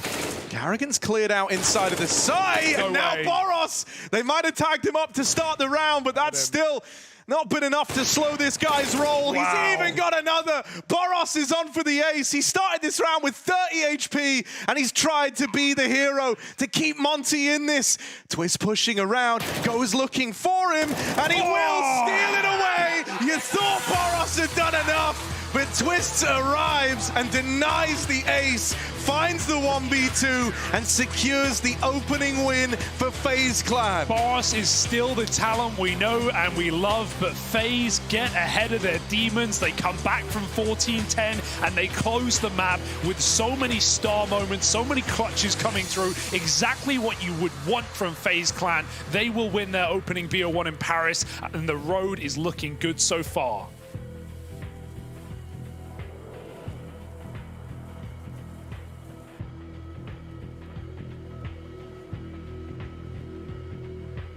The clock truly strikes the 11th hour, but FaZe make it through by the skin of their teeth. Maui, you aptly called them the procrastination kings. And man, they get that essay submitted just in time. But Monte, they made that one so damn painful. Oh, yeah. Yeah, I mean, just to build off of that narrative, I mean, FaZe, they're down in this one, 14-10, and they bring it all the way back. I mean, I think that Monte feel like this game was all theirs, and those little mistakes, the clutches that some of the FaZe players were able to win, the close 2-on-2 type situations that FaZe just barely squeaked out, they just get it done. And I think that Monte right now, they're probably going to be feeling pretty sour about this because they had such a real opportunity. But I mean, I think Pimp and I did a great job of hyping up the man of this one for Monte in Boros, almost delivering the ace in the final round there, almost getting his team to overtime. But it felt like so frequently that T side was either Boros or it's nothing. That was the issue for Monte, right? Because the CT side, well polished, super strong, all the players were chiming in,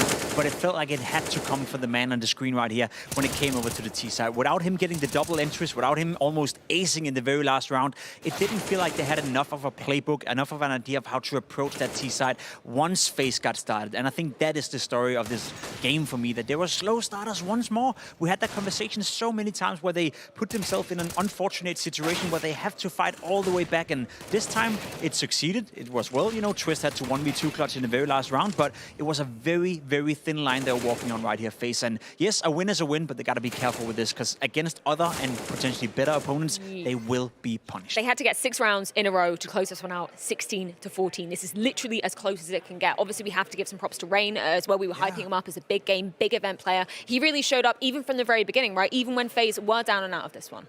Rain was one of the main reasons that FaZe were in it early on in the game. If Rain had, say, just 5% worse performance, Monte just win this game, actually, hands down, pretty easily, in fact. So for him to do well at Cave, I think that was a big talking point there. I think that we obviously saw Twist chiming in at some points too.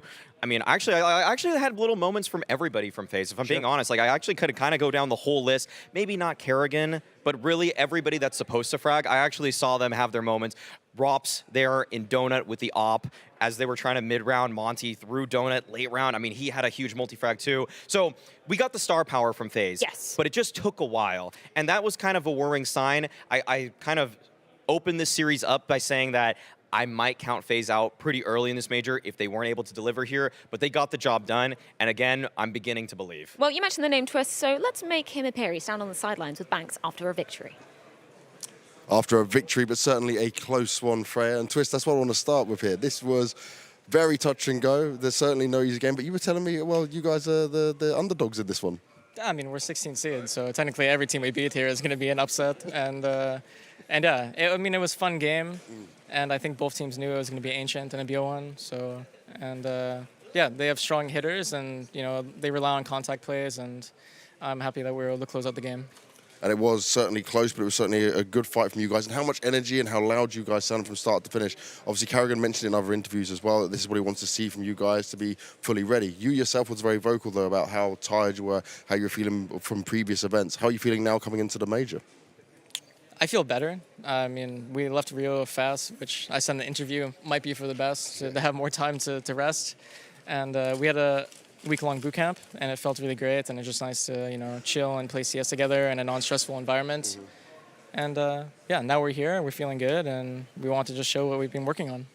And how important is it for you guys to go through in like a 3-0 or a 3-1 scenario, or is it just about going through? Do you want to still have some energy? Because you would have to make this incredibly long journey to potentially lift the trophy again. I think we just want to go through, right? I mean, at the end of the day, you have to beat every team to win the tournament, so it doesn't matter if we play 3 more BO1s, 3 more BO3s. I think it's fine, and I think we're ready to endure the tournament. And how does this phase feel to you right now, just after that first game? I mean, it was fun. I mean, we were laughing and, you know, some stressful moments, but I think even when it was close, I think like 10-11 or something, we were brushing off the stress or whatever, and, you know, we just played our game, and it started to feel like more like scrims. That's great to hear. Twist, thank you very much, man. We'll see you later on. Freya, back to you.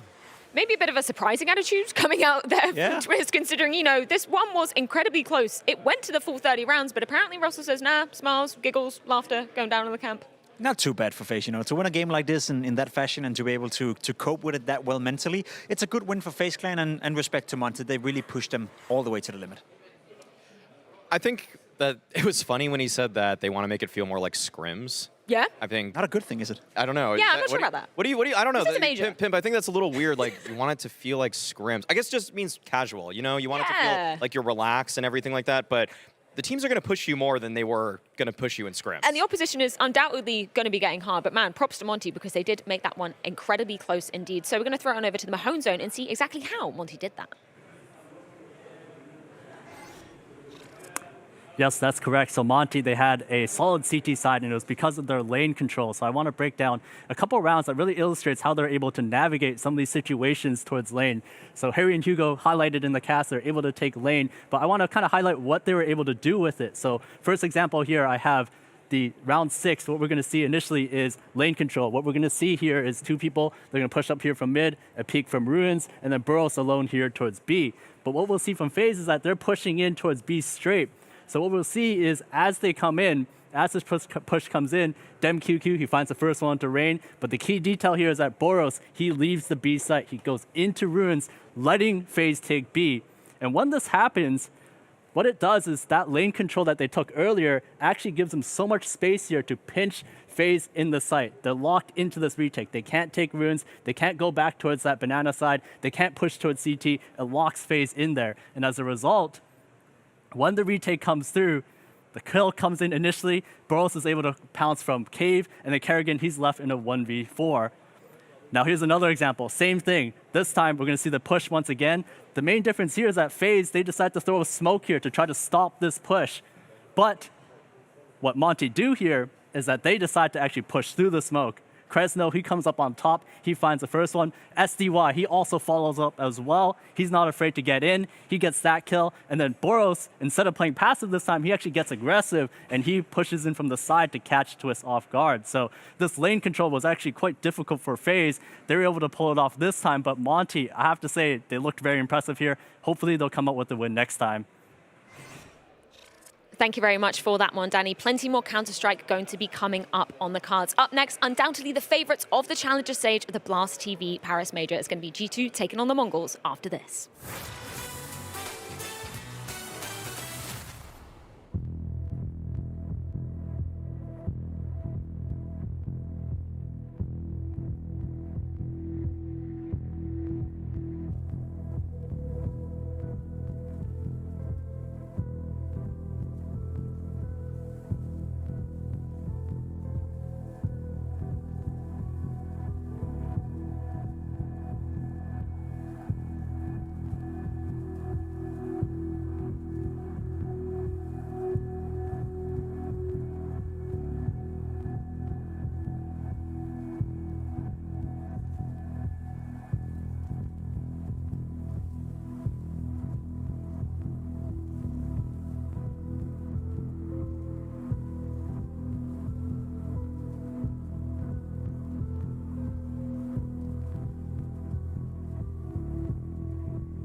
Nico's last chance to claim a major trophy, and that road begins here. G2 up next on the cards, and their run will begin versus the Mongols. Maui, many people expect this to be a sprint coming out of the side of G2 as the Mongols, a common 0-3 pick when we're looking at people's pick'ems. I put him as my 0-3, Freya. I'm not ashamed to say matchup, and I said, you know what? I don't think the Mongols have it in them. And there is good reason for that. I am backing up my claim with evidence. They have looked like a worse team since they have removed Score. They've brought in Heiska. He's kind of still finding his legs in Tier 1 Counter-Strike. And you can see his rating right there, 0.95 for the past few months.